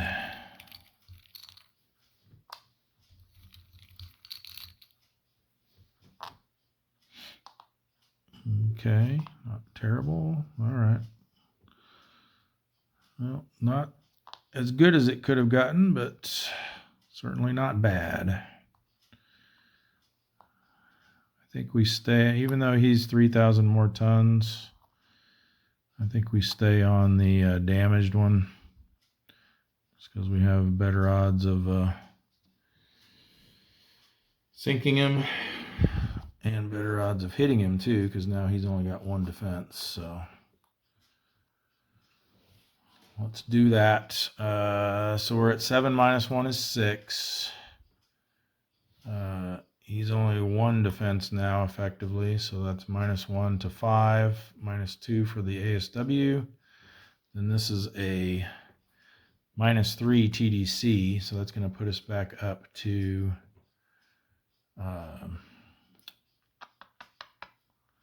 6. Yeah. So 2 hit number of 6 with our die roll modifier means a 7 or less. Now just for fun, let's say we want to get greedy and try to maybe also get this one with a split shot. If we want them to be equal rolls, we would send 4 at this one and 3 at this one, because they're off by 1 because of his damage. So he's going to need a little bit more. So 4 here, -1 for the torpedo modifier makes 3. -2 for his defense, -2 for the ASW is -1. But then we add back in 3. Would be a 2 or less, which means a 3 or less to hit. This one would be the same. So it'd be 2 shots at a 3 or less versus 1 shot at a 7. 7 or less. Yeah, that's including the modifier.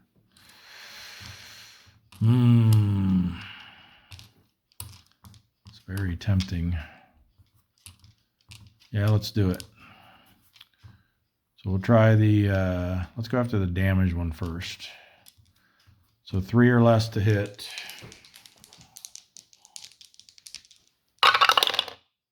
Got it. And 5 -1 is 4.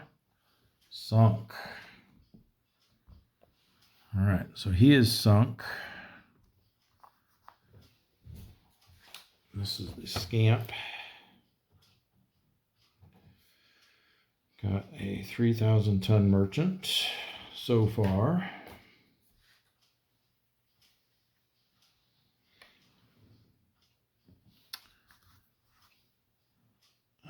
We'll record him real quick and then we'll do our other shot on the oiler.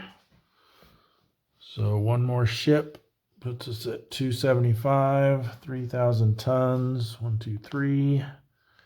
Roll up the 10 spots, puts us at 1,142 kilotons. All right, so our second shot at the Honan Maru. We again need a 3 or less. Ooh, we got him.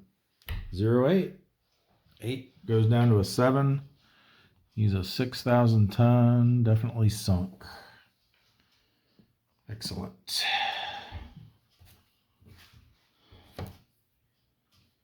That is the AO Honan Maru.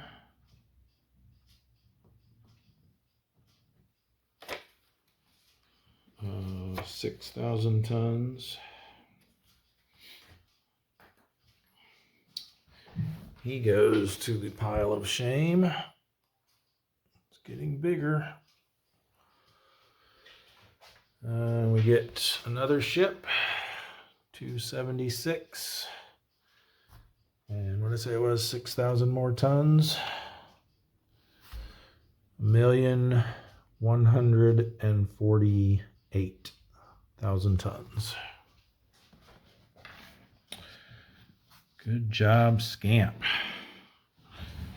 Now let's see if we can get away from this destroyer. He's at 2 plus 2 for the op area, 4 plus 3 for the war period is 7, minus our 4 defense. He's on the 3 to 4 row again, but this time he gets +1 for re-attack round, +1 for aggressive attack posture. So 3 to 4 row with a +2. Ooh, that's really bad. I think he's going to pay for this. Gonna pay. 3 to 4. That 9 becomes an 11. Yikes. Yeah, he's sunk. Scamp has been sunk.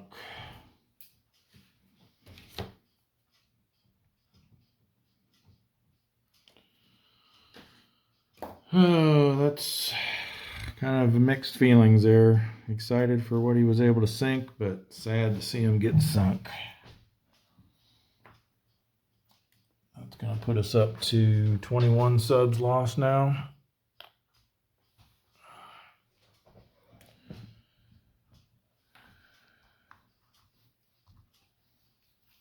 And clear this off.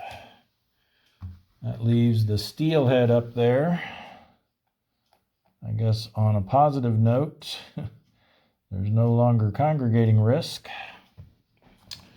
So he gets a regular roll on the search and contact. 8 and 0 is going to be a high density small convoy. Whoops, over here. 3, 2, and 2. I'm not real wild about this layout here. The steelhead does have radar. It's got 4 tactical ratings, so at a minimum he's going to have to flip 3.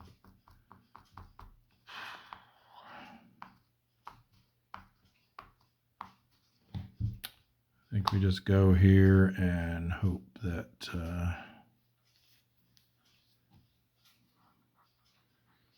one of these rising sun flags isn't a bad one. So we'll go cautious. Flip these 2 for sure. Yep. We'll unflip that.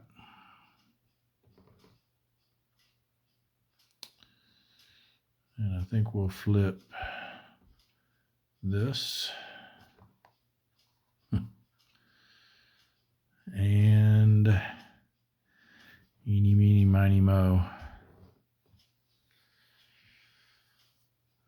We haven't really seen any rising sun flags in column A that weren't bad. Of course, I don't know that we've flipped that many either.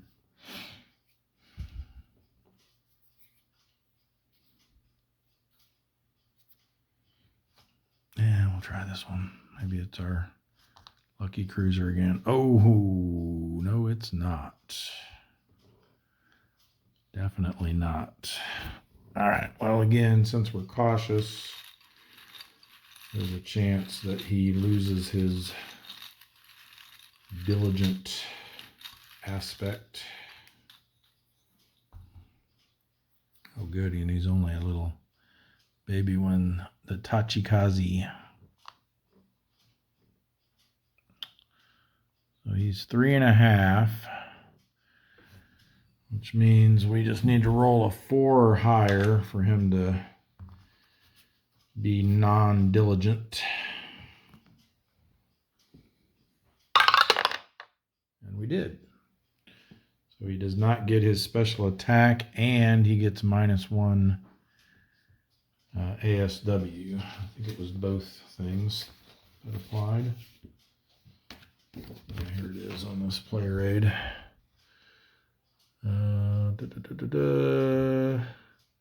Treated as a normal with 1 subtracted from its ASW value. Of course, this is kind of people that aren't that mathematical. There's another game that does this too, and it drove me nuts. Because technically, if you subtract -1 from his ASW value, you're actually adding 1. So I guess I need to find out if that's actually what it means, but I'm pretty sure it would have just said 1 added. So we're going to assume that's 1 subtracted, not -1 subtracted. So he's really only at 2.5. But the big thing there is he doesn't get his extra counterattack roll, which is nice. We do got to replace this other one though. Hopefully he'll be a little baby as well. Nope. The Nanohi. I think we've seen that one yet.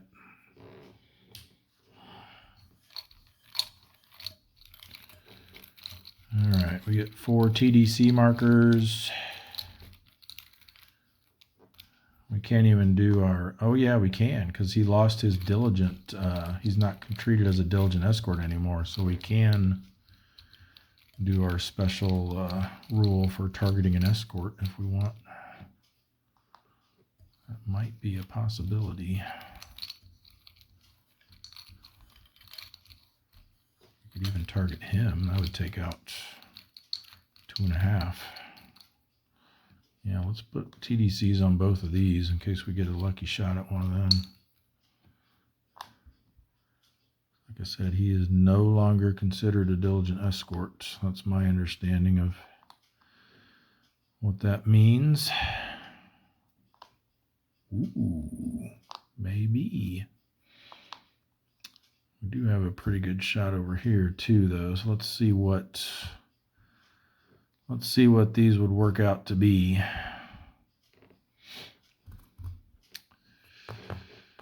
And we did go cautious, right? Yeah. So no modifiers again, no split shots for sure. That's one thing with cautious. Let's see what these work out to be. So if we went after the merchant, we're looking at 7 minus 1 is 6. Minus his 2 defense is 4.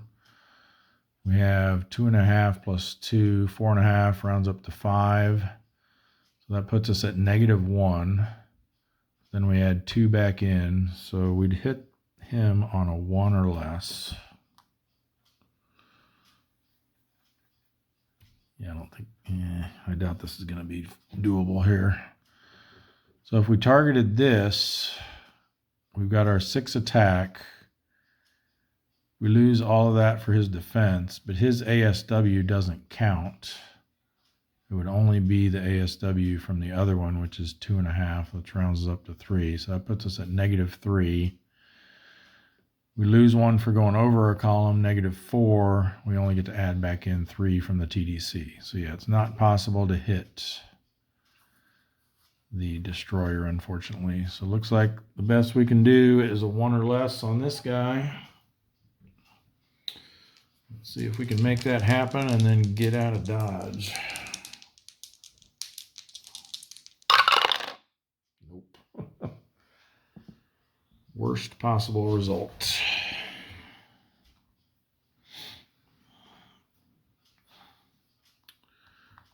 we are getting out of Dodge, but let's see what he's able to do to us. So he's at 5. 2 for the war period, or for the op area, 7. 3 for the war period is 10, minus our 4 defense. Puts him on the 5 to 6 row, but we are -1 for being cautious. 4 minus 1 is a 3. We are just safe. And that is our cue to leave. A rating, we need a 5 or less. Got it. All right, so that concludes the operations in the Sea of Japan. Let's see what these boys in the East China Sea can do. They're in shallow water, but that doesn't affect search and contact, so they're just going to have normal search and contact rolls. Although, I think we were talking about sending them up here into the Yellow Sea, weren't we? So let's do that. And let's see, it's the Mingo and the Gurnard. Yeah, I think these were the 2 last week that I forgot to take into account that they had radar. Mingo and the Gurnard, both of them do. So they can ignore the shallow water for their transit check. So they shouldn't have actually made a transit event check last time, but it didn't impact them anyway. This time they will, because it's a +1 for going into the Yellow Sea, plus they're on patrol side this time. So looking at, they don't get the plus from the shallow water though, again, because like I said, they got radar. So we're looking at an 8 or 9 is what we want to avoid. Good. And then for search and contact, this will just be unmodified 3 and 1. 3 is going to be sparse, and 1 is definitely a small convoy. So that's our 2-1 mix. Set that up and be right back. All right, let's make something happen here. He does have radar, but again, with only 3 ships on the board, it's not going to help us at all. So I say we just go ahead and go aggressive and see what we can do.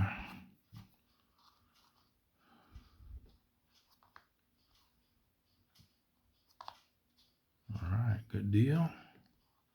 Don't be that diligent escort. Come on. Come on. All right, so when you're aggressive, diligent escorts in the same column get a +2 to their roll. Ones in the adjacent column only get +1 to their roll.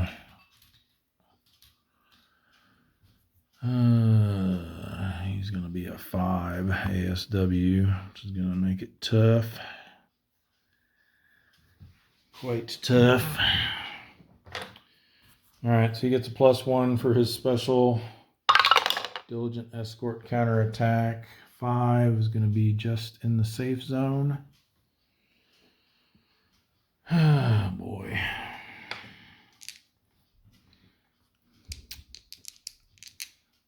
I want to know who thought it was a good idea to add diligent escorts with red balls on the back in 2.0. I do not like it. We need an auxiliary as well.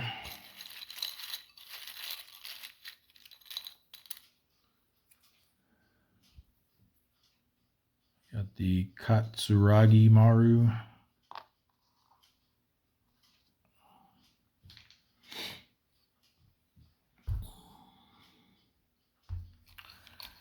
TDCs for everybody.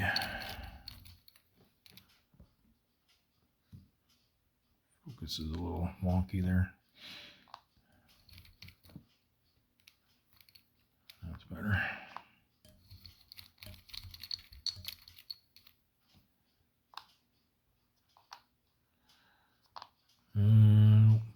are going to be good enough. Let's see. Maybe this one. 7 minus 1 is 6. Minus 1 for the defense. Minus 5 for the ASW. Takes us to 0. We are aggressive, so that's a -1 TDC. So our 2-hit number is 1. With our -1 die roll modifier, we can hit him on a 2 or less.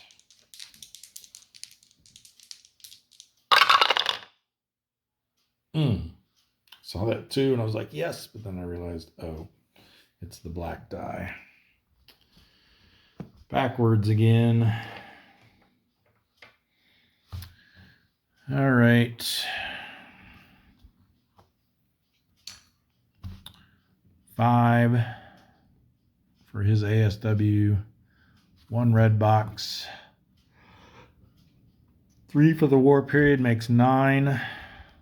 5 to 6 row again. With a +1 for being aggressive. Oh no. Just get sunk. 5 to 6 row, a 10. Well, we're sunk unless the second roll was under a 4. It was not. The Mingo. I feel like we just got him. And he is already sunk. I think this was his first patrol.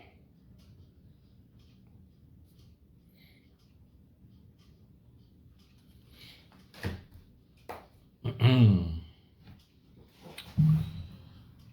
right. Puts us to 22 subs lost.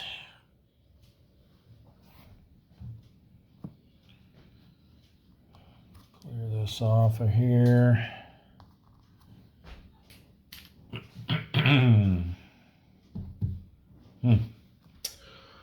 All right. Gernard, see if you can avenge the Mingo. Transit event on an 8 or 9. Possible transit event. Nope. Search and contact. 5 and 2. That'll be a small convoy. 5 makes it low density. 2, 2, 1. Okay, the Gernard's radar could potentially help here.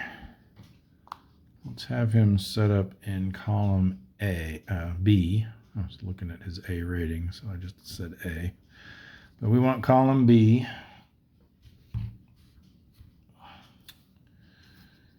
We're going to go standard attack posture. Better not be that diligent escort again. I think column C has one of those too. This could be scary. All right, so standard attack posture, flipping over 4 with an unflip available. Let's use it.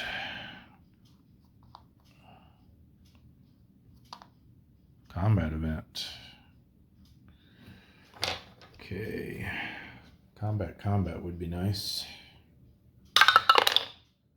1. I think that's surface gunnery.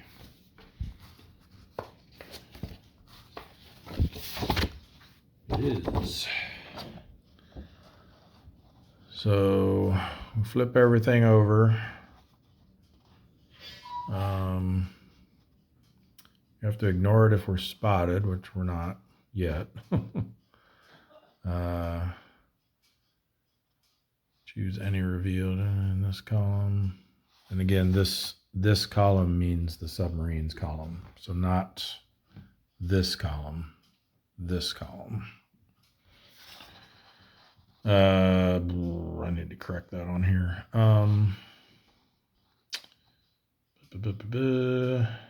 There's something about Yeah, if there's no revealed merchant or transport piece, or if there is a revealed IJN unit. So there can't be any aircraft, destroyers, cruisers, carriers, battleships, anything like that will prevent us from using this. So I have a feeling we might not be able to take advantage of that since we got to flip all three of these, and I suspect at least one of them is going to be a warship. All right, well, let's continue. Yep, light cruiser negates the ability to use surface gunnery. This one, oh good. Oh, it's a gunboat, but it's a gunboat with no guns. It's kind of interesting. At least nothing capable of ASW. All right, so let's get our light carrier in here. This is nice because in the re-attack round, we can slide over here and not have to worry about that destroyer we unflipped.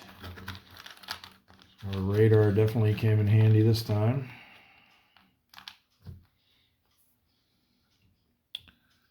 And we got the Kitakami.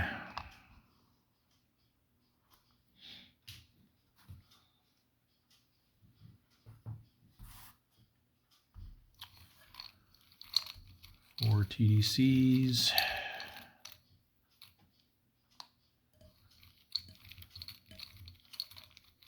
And I said we were standard, right? Yeah. So we only flipped 4.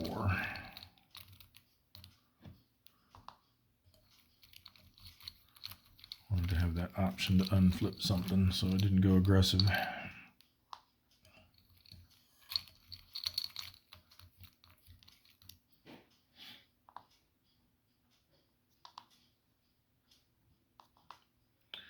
It's a nice -3 here. Nope.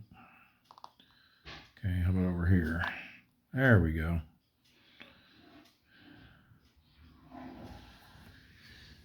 Okay, I think, if we went after this one, we'd be at a 2 or less to hit.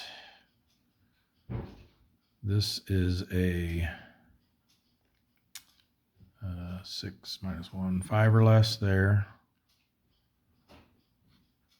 And over here, we're looking at 6 -1, -2 for going over a column, but then add back 3. So we need a 7 or less to hit that.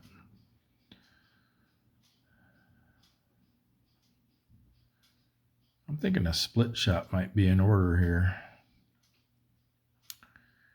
If we sent 4 here,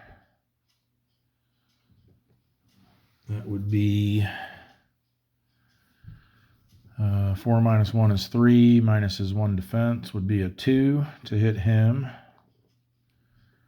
And then we sent 3 over here, 3 -1, minus another for the column is 1, but then add back in 3. It'd be a 4 or less to hit there. Or we could do it, what would it be, 5 and 2 would basically decrease this by 1. Where's the 3? There it is. And increase this by 1. So we'd have a 3 or less for each. I like that. So let's do the merchant first, 3 or less. Nope. And then the gunboat. No. Well, that didn't pay off. I think if we'd have just went after the gunboat, we'd have had it on that first roll. But that's the chance you take with the split shot. Hoping to mitigate your die rolls since you get 2 rolls, even though it's a lower number. And you have the possibility of sinking 2 at once. All right, there's no counterattack. The re-attack round, we slide over here.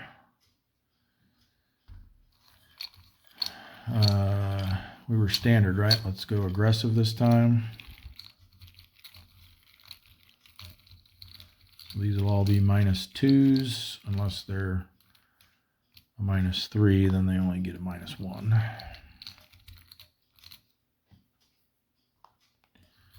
Can't go below -4.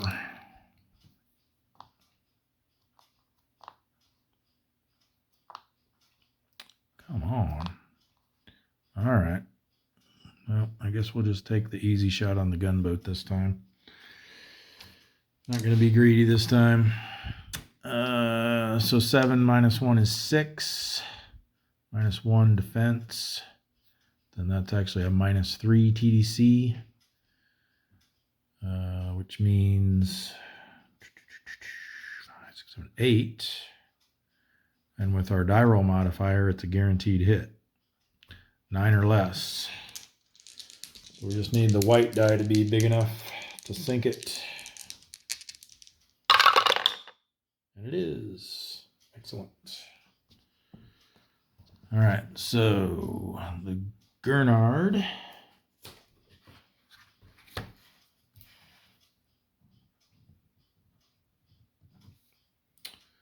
has sunk a 1,000-ton gunboat.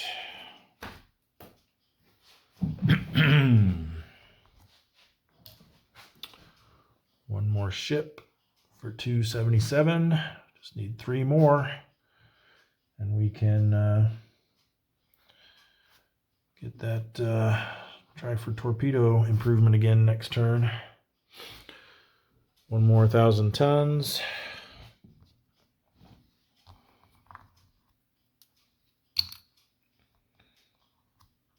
CL goes over there. These guys go there. The Gurnard needs a... We did go aggressive. So he's going to need a 4 or less to stay out there. Nope.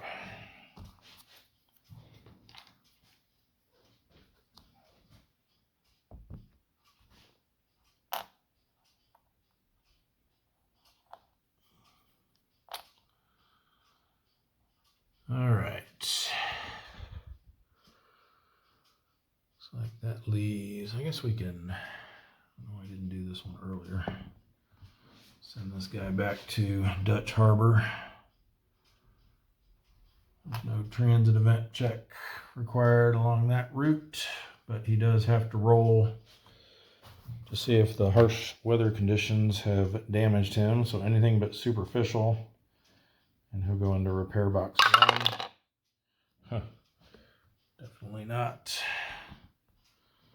So repair box 1 for him. That was the S-34 for those keeping score at home.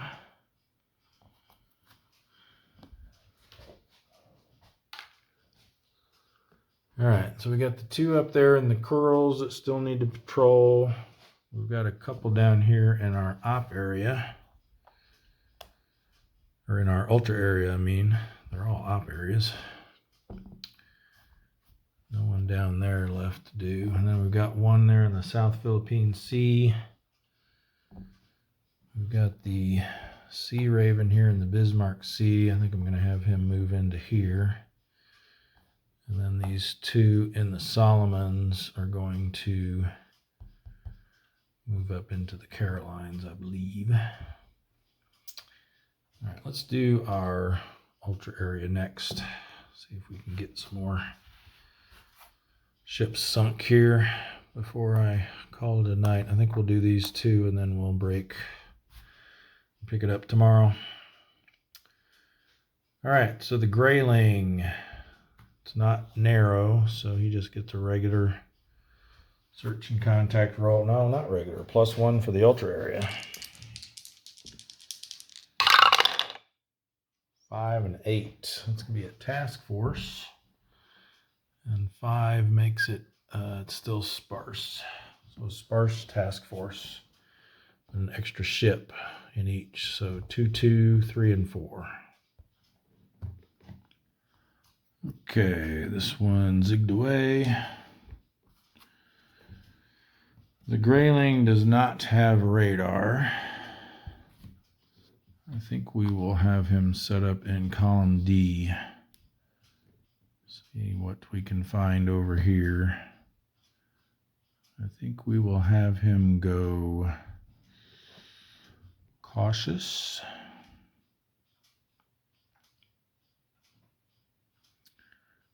And let's flip this one. Nice. This one. Nice. And this one. Okay. That's that, I forget what it's called now. There's only one of them in there. The motor torpedo boat tender. He does not get replaced. So we just need to replace the carrier.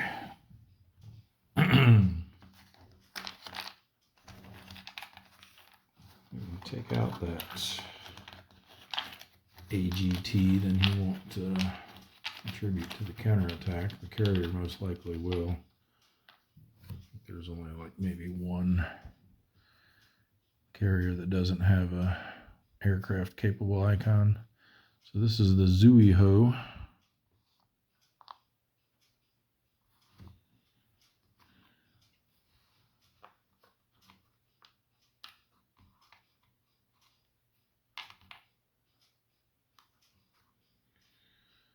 Actually, it looks like all the ones that are in at this point do, but I thought I read somewhere in the rules that there were a couple carriers that, for whatever reason, weren't capable of contributing to ASW.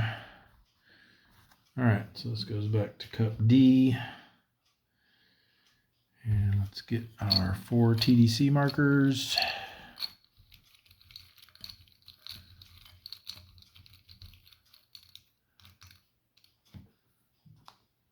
We'll do these 3, obviously.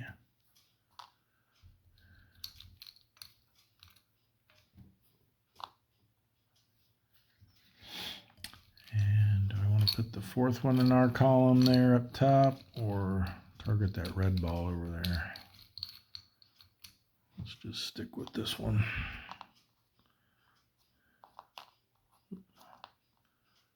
Okay, that's not too bad. That's pretty good. All right, maybe we can go after this carrier here. Let's see, this would actually be an easier shot. This one would be equal, so we might as well try the carrier. Let's see what these two work out to be, and then decide. So we're at 6, minus 1 is 5. If we go after the merchant, he's got 2 defense, and then we lose 1 for ASW. Puts us at 2, but then we add 1 back for the TDC. We were cautious, right? Yeah, so no modifier on that TDC. So that brings us to a 2, I think. Minus 2, minus 1. No. 6 minus 1 is 5. Minus 2 makes 3. Minus another is 2, and then we add 1 back. So actually it's a 3 or less. So 3 or less for that one. So I think this one's going to end up being a 4 or a 2 or less, I think. 5 minus 4 is 1, minus 1. And then add the TDC back in. So 2 or less to hit the carrier. 3 or less to hit the merchant. You know what? Let's go after the carrier. 2 or less. Yes. 7 gets modified to a 6. 13,000 tons sunk. Awesome. That is the Grayling.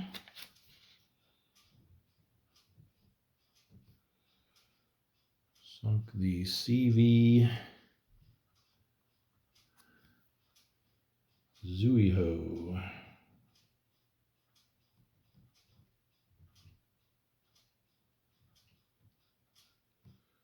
13,000 tons.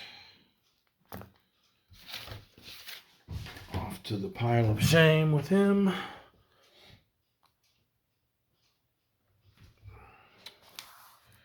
And one more ship, just 2 away. And 13,000 tons. Boom, boom, boom, boom. This rolls up. Yep. So that's 1,162,000 tons.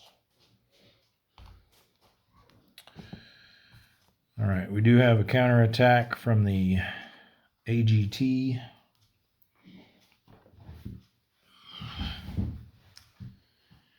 He's got 1 after rounding up. There is 1 red box in the op area. 3 from the war period makes 5 minus our 3 defense, but we are in shallow water, so we only get to subtract 2. So he's going to be on the 3 to 4 row, but we are cautious, so -1.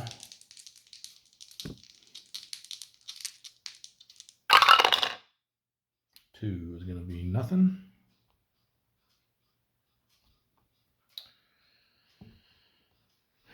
All right.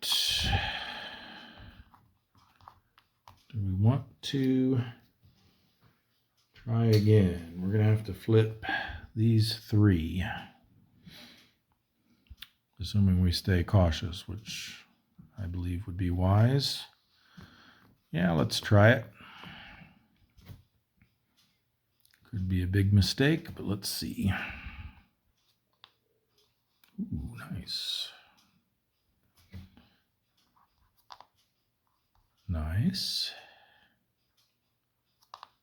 And nice. All right. Found a bunch of big ships with no escorts other than this little torpedo tender or whatever it's called. All right, so we need to replace that auxiliary. I believe that CS gets replaced with a cruiser. I need to double check on that. Pretty sure that's what that's representing. The Goshu Maru for this one.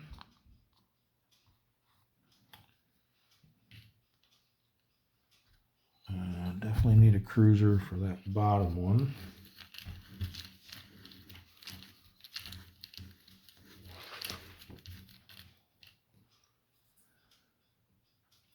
That's going to be the Tone.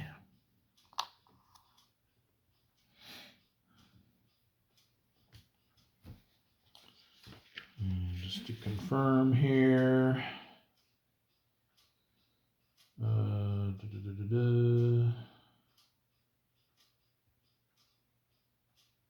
Yep, CSs are drawn from the CA pile. What I thought.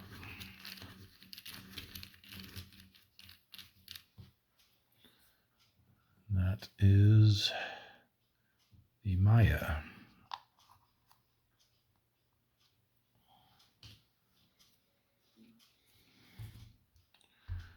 All right.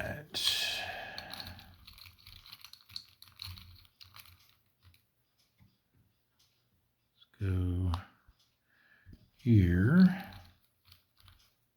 Let's go here. Let's go here. Oh, this is an aircraft capable cruiser. Whereas his half, it only affects the counterattack, and his half plus his half isn't going to make any difference. So I say we go after the bigger tonnage. Okay, good.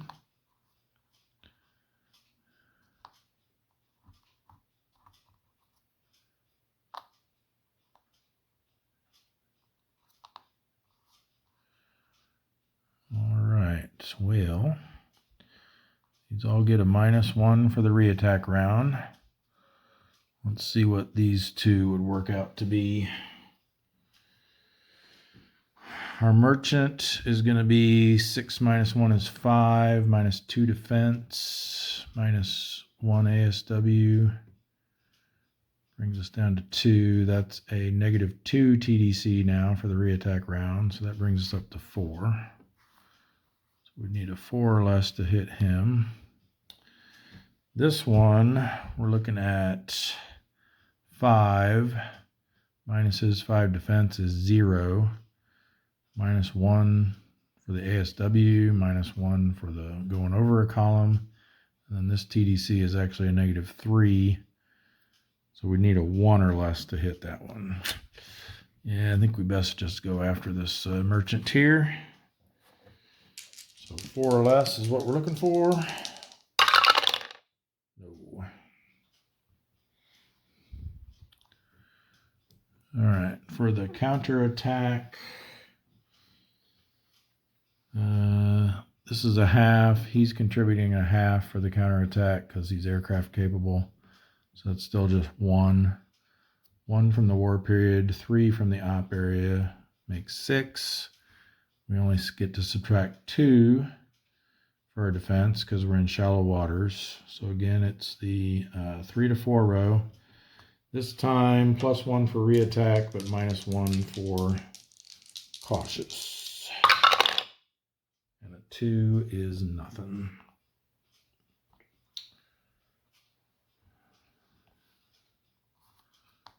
So for our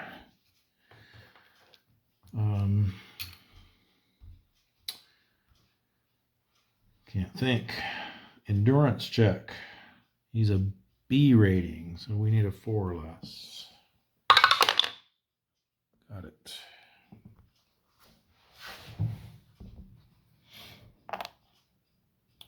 All right, I'm gonna have to do this one quick because my battery, I just got my 15% warning on my battery.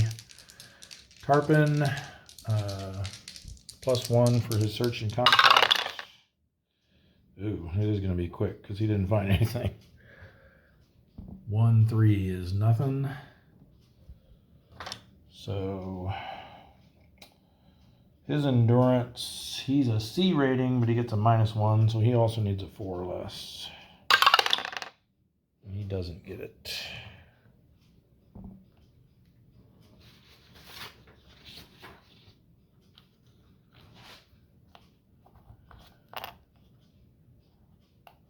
All right, and then we'll pick it up from there in the morning. All right, I think we'll do the albacore here next. They are just going to have a regular transit event roll there.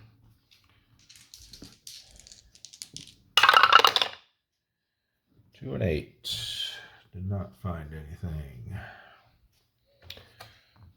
He's an A rating, so 6 or less to stay with the modifier. He gets to stay.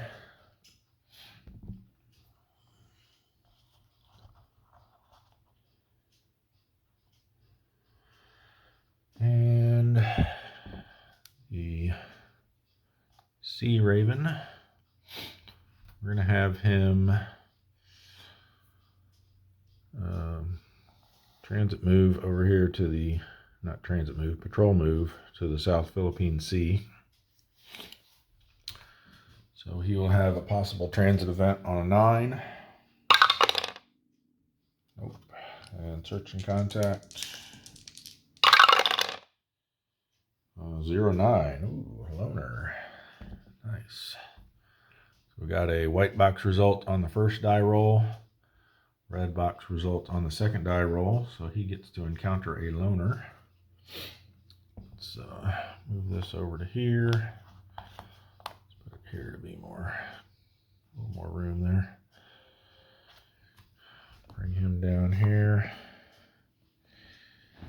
Unfortunately, since he's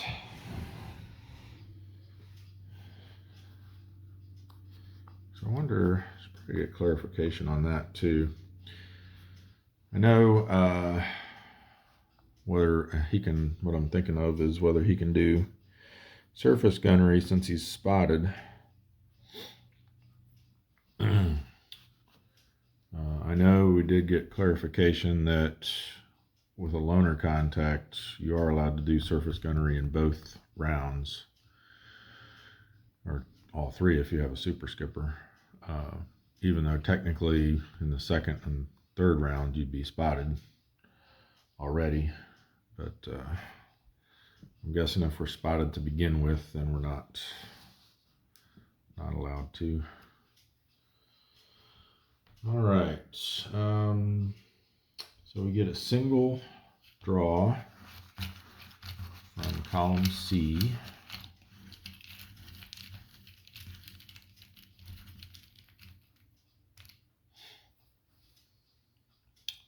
It's a destroyer. We're going to have no surface gunnery for sure now.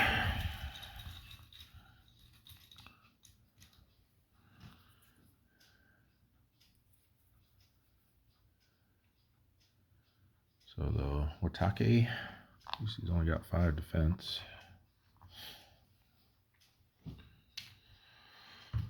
All right, and then we have to roll, I think it's less than or equal to our tactical rating, to see if we set up in the same column or an adjacent column. Let's find that here real quick. Yeah, here we go.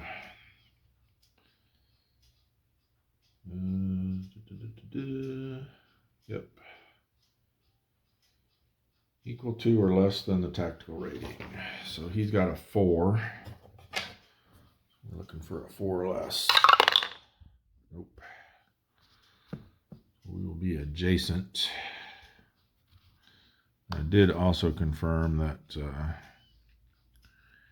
you can only do the surface gunnery if you are in the same column. All right, and he is spotted.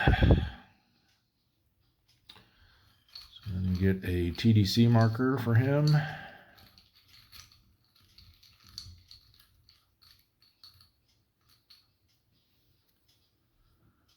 It's a 0. It's not going to be very good because, yeah, I'm not going to have a shot with that. He's 5 defense plus 1 for his AS. I mean, we could ignore the 1 ASW, I think, using the targeting and escort rule. But even so, he's over a column, so that's a total of 6. We're only going to have 5 after our torpedo modification. So we don't have a shot. I think they still get to, well, they won't get to reattack in this round. Because we didn't have a shot on them. And I think then we can just conduct reattacks or withdrawal as we see fit.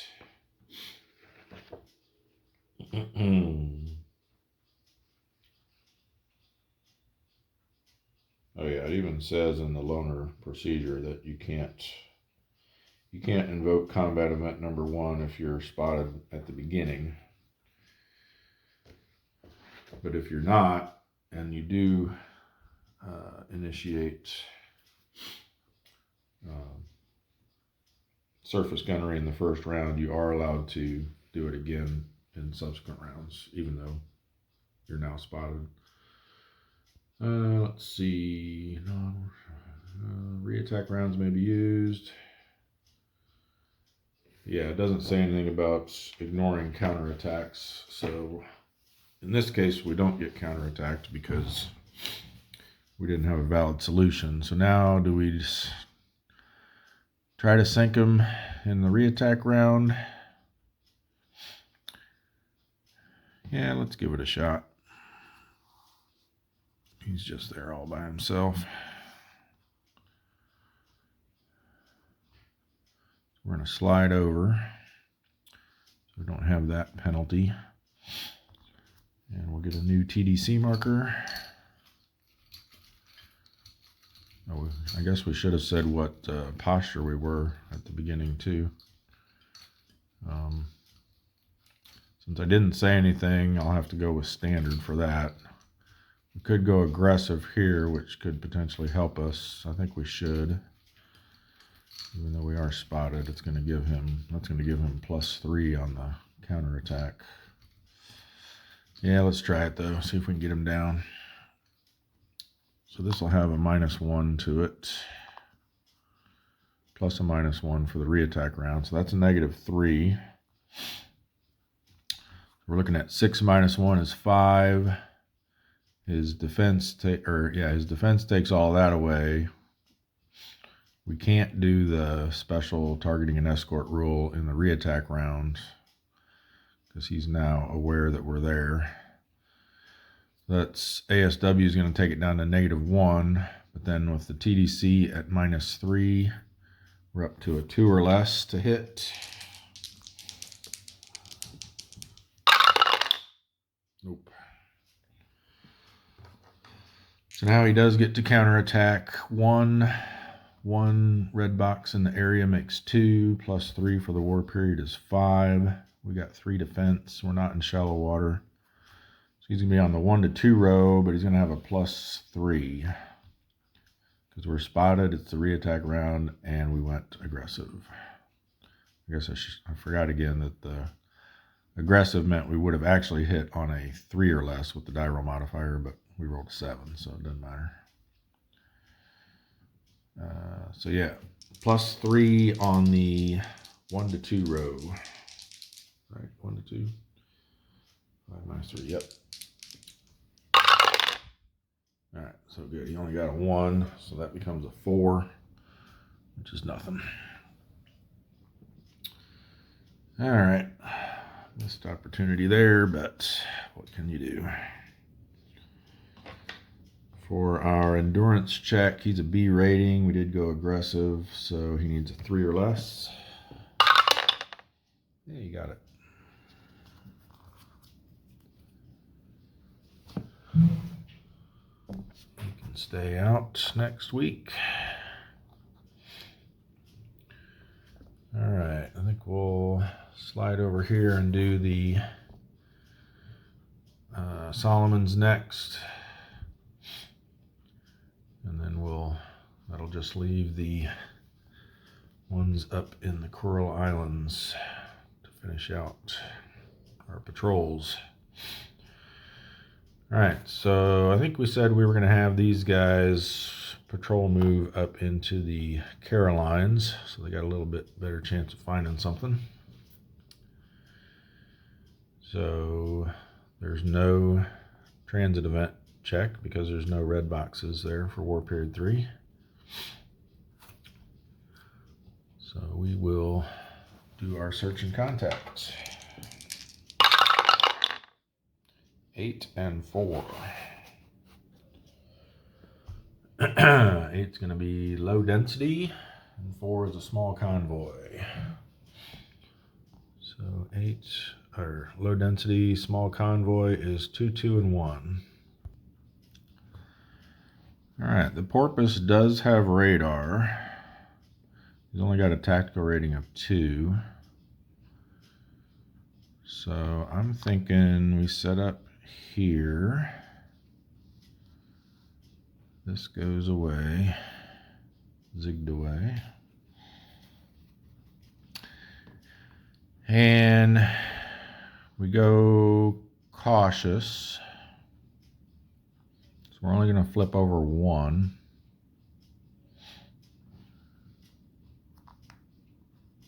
All right.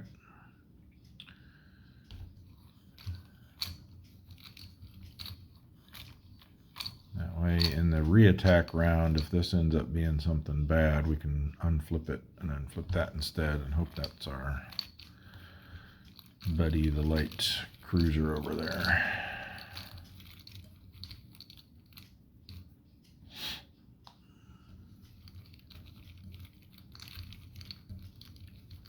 We only got 4 attacks, so we don't want to have a whole bunch of stuff showing here to knock that down.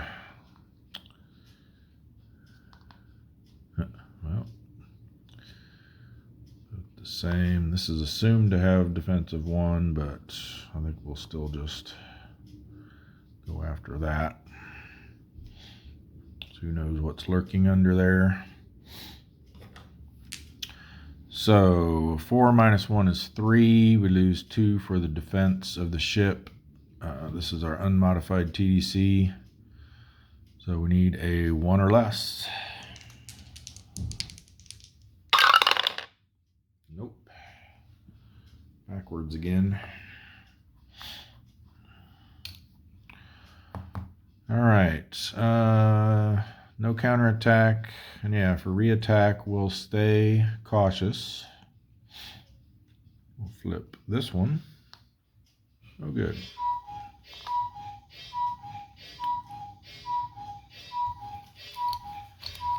And hope for a better TDC this time.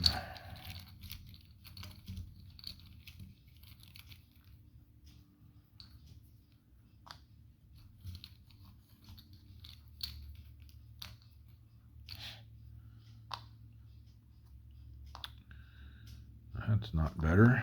That's not better. Ugh. Wow. Well, we'll try it on this one. That's going to be a 0 again because of the we're in the reattack round. So same shot. Need a 1 or less.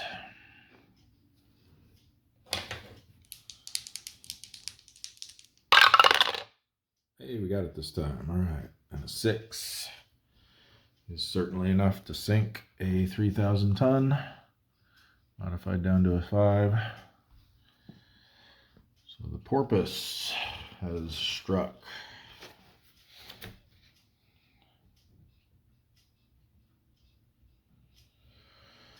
$3,000-ton merchant.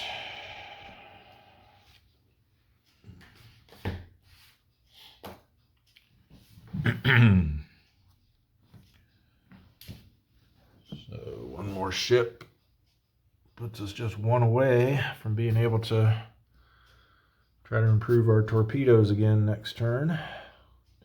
3,000 tons. Puts us at 1,165 kilotons. And no counterattack. So endurance, C rating, no modifier. He needs a 3 or less. Hey, you got it. Excellent. So now we need one of these last 3 subs to sink something so that we can take another crack at improving our torpedoes. So the S-47 patrol moves up there. No transit event check required. For his search and contacts, 6 and 9. So that's going to be a sparse task force. 1123. Some of you may have noticed I put the porpoise back in the operating section instead of the done section, so I corrected that off camera here. All right, S-47, he does have radar, but he's a little puny S3, so I don't think we want to have him trying anything over here in column D. We got to get rid of this one first. Too fast.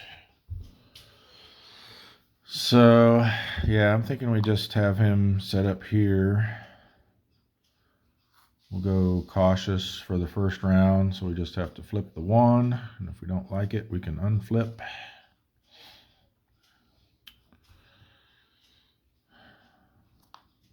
All right, good deal. Something with pretty low defense though, and or a nice TDC solution.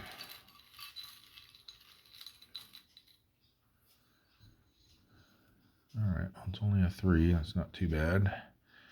Fujikawa Maru.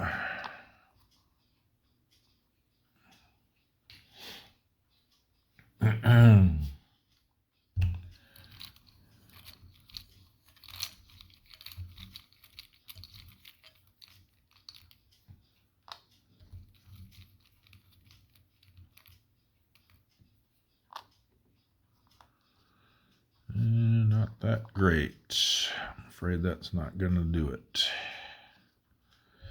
We've only got 2 attack and he's got 3 defense. So no shot there. Let's see if this one does. I don't think, maybe. Theoretical anyway. So we've got 2 attack after our torpedo modification. We assume he has 1 defense, -1 for going over a column, but then +1 for the TDC. So yeah, we have a theoretical shot on a 1 or less there. Let's see what this actually is. Nope. We do not. But in this case, even though we're not going to have a valid solution,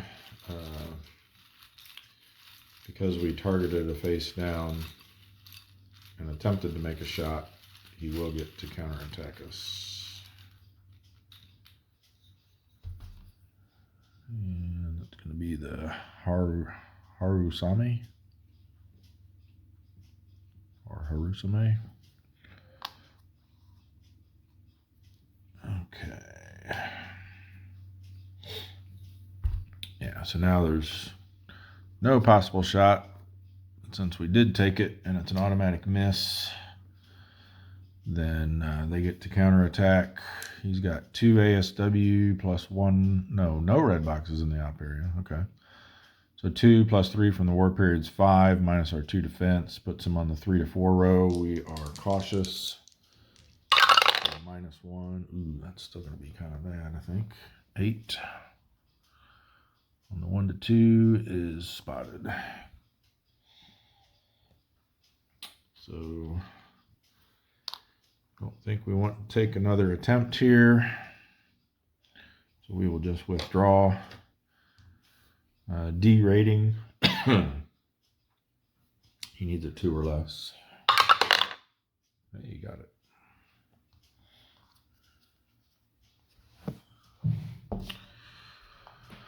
All right. That leaves our 2 S boats up here in the Coral Islands to try to save the day here. So we'll start with the S-23, search and contact. 8 and 7. Moderate density, large convoy. Let's see if we can get something good here. It's going to be 2311. Not quite what I was hoping for. Got this one evading. S-23 does not have radar. 2 tactical rating. He's only got 1 defense too. I think we're going to go very conservative here. Set up in column B. Go cautious. Just flip over this one. Oh, and it's a destroyer. All right. Looks like we're probably not going to stick around.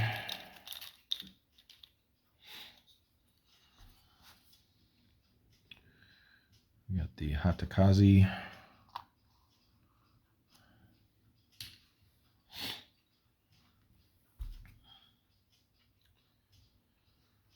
So 2 TDC markers.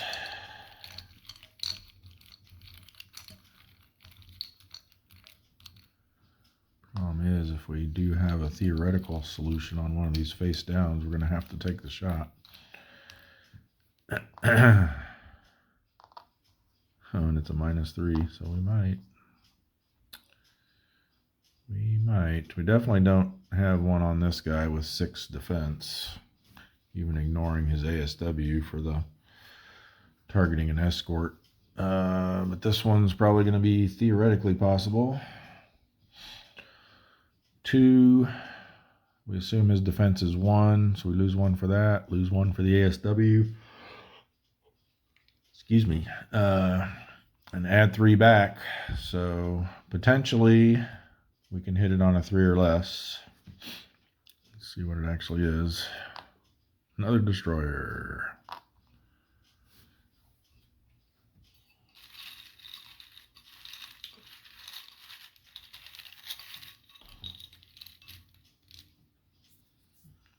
So now we don't actually have a solution on the Milwaukee.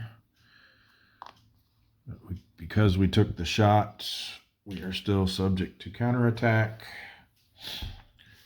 So 2.5 rounds up to 3. 1 red box makes 4. 3 for the war period makes 7, minus our 1 defense. Puts him on the 5 to 6 row, but we do get a -1 for being cautious. Oh, good. 2. And we need to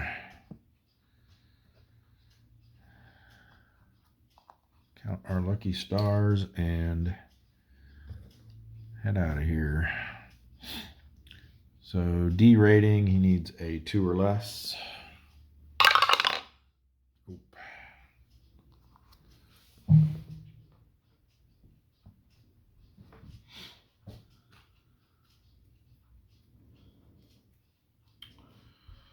And that just leaves the S35 to try to come through for us. Search and contact. 9 and 5. He's going to give it his best effort here. High density, large convoy. That's going to be 3, 3, 2, and 1. Well, this certainly looks quite enticing. This one is evading.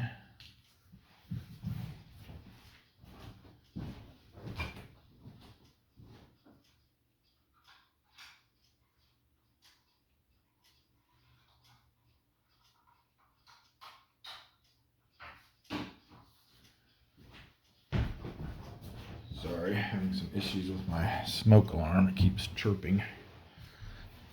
All right. I think he does not have radar either.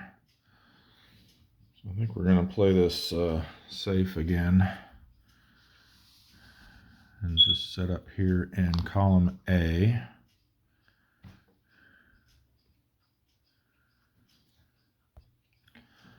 We'll go cautious. Just flip this one. Good.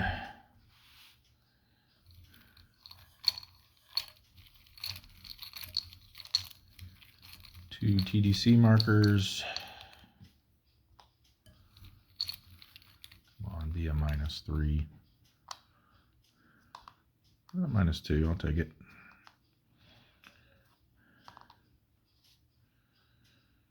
All right, so that cancels that. We get our full, quote-unquote full, 2 attack after the torpedo modifier. So we need a 2 or less. Let's do this. Oh, it almost tipped over to the 2 there. Did you see that? Okay.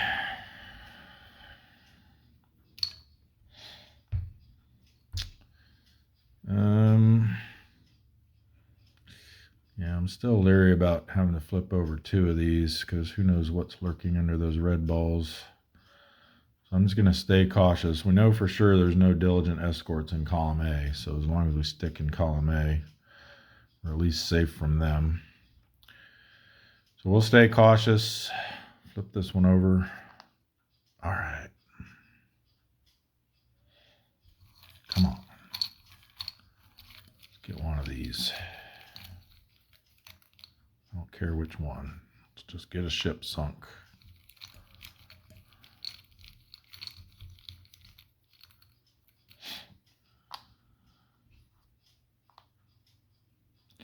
Not good, not very good either.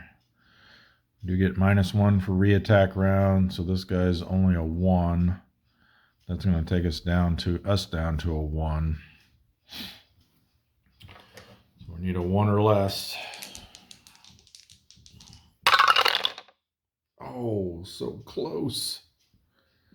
We just needed that to be a 0 or less for the TDC, and we would have got it. Because that 4 would have definitely sunk it. Man.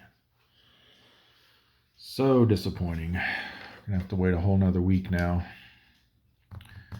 before we can try to improve our torpedoes. All right, D rating, 2 or less for endurance. Nope.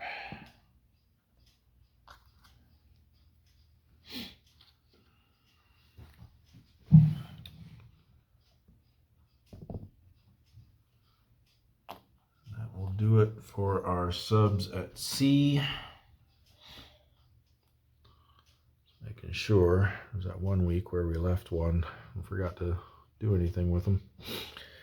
All right, we've got no one else coming out at the Sperry. We've only got one coming out of Pearl Harbor this week. The Greenling, one of our refitted Gattos. So I think we send him to the North Pacific.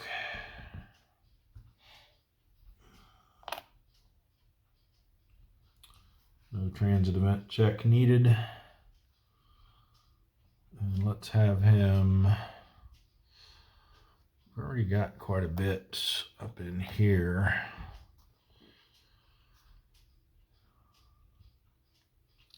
Maybe we should actually send him down this way to the Marshals. Let's do that instead. And we will flip him to patrol side. He can slide over to either the Marianas or the Bonans next week. All right.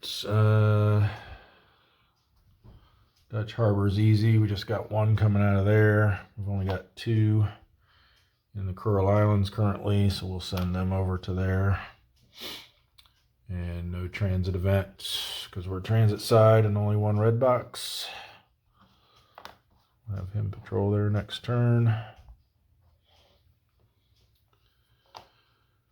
Our Brisbane, we've got 3 coming out of there. I say we send them up to the Bismarck Sea. No transit events along that path, so we'll just send all 3 of them. We got a new S1, a new S2, and an early Gatto. So they will all flip to patrol side there.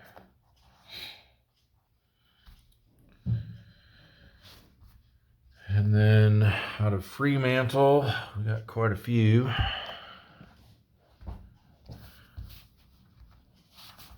And I think I've got 2 here. Sorry, you can't see that. 2 here in South China Sea 2, one of which is staying. All of these in the Java Sea are coming back. So I want to send at least 2 up to here. Let's see what we've got. We've got a T, 2 T's, an early Gatto, a regular Gatto, and a new S2.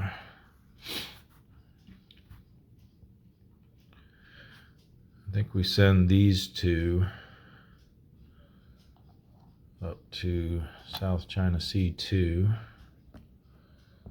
That's It's the pitot and the fin back. Let's see if either of them have radar.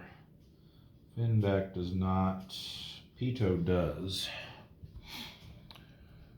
So the pitot will not have to do a transit event check because he can ignore the shallow waters for transit, and he's on transit side, so he makes it there no problem. The fin back will have to roll, but only a 9. Will potentially cause problems. Nope. All right.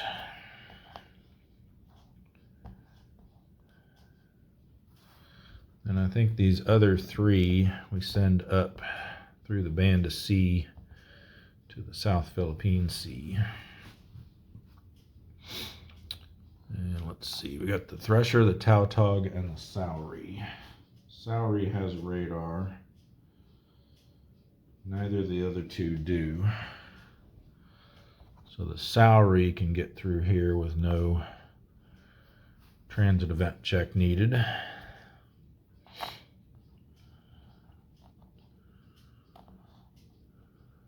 And then the other 2 will each need to check, but only a 9 will matter. We'll do the Thresher first. Nope. And the Tautog. Nope. Alright, and they will both patrol from there next turn. That's 4 there. Okay. Pull these ultra area markers off. And that's going to be it for the operations segment. We need to go through and try to clear some spotted markers here. No weather to deal with for the conclude turn phase. Any of these? He's damaged. No spotted there. We've got one here. 6 or less. Nope. None of these. This one has one, 6 or less. No. Uh-oh. Just can't shake them. Alright, none there. How about in this big old pile? Anybody spotted?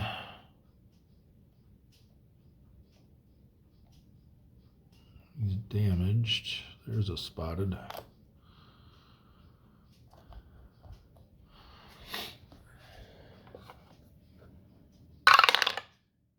Wow. He keeps his.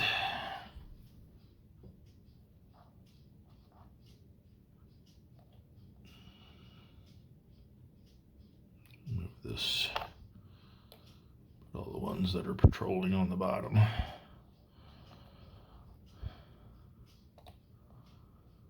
Alright. None here.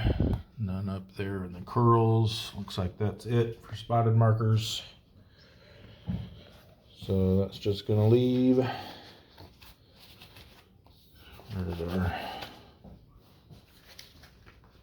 our sequence of play get to? We did the no weather stuff to do. We did the spotted markers. Advance the date markers. And again, war progress phase. We got quite a while before we can check that. So we're moving into week 4 of June 43. Summary for the end of this week. We're at 279 ships sunk.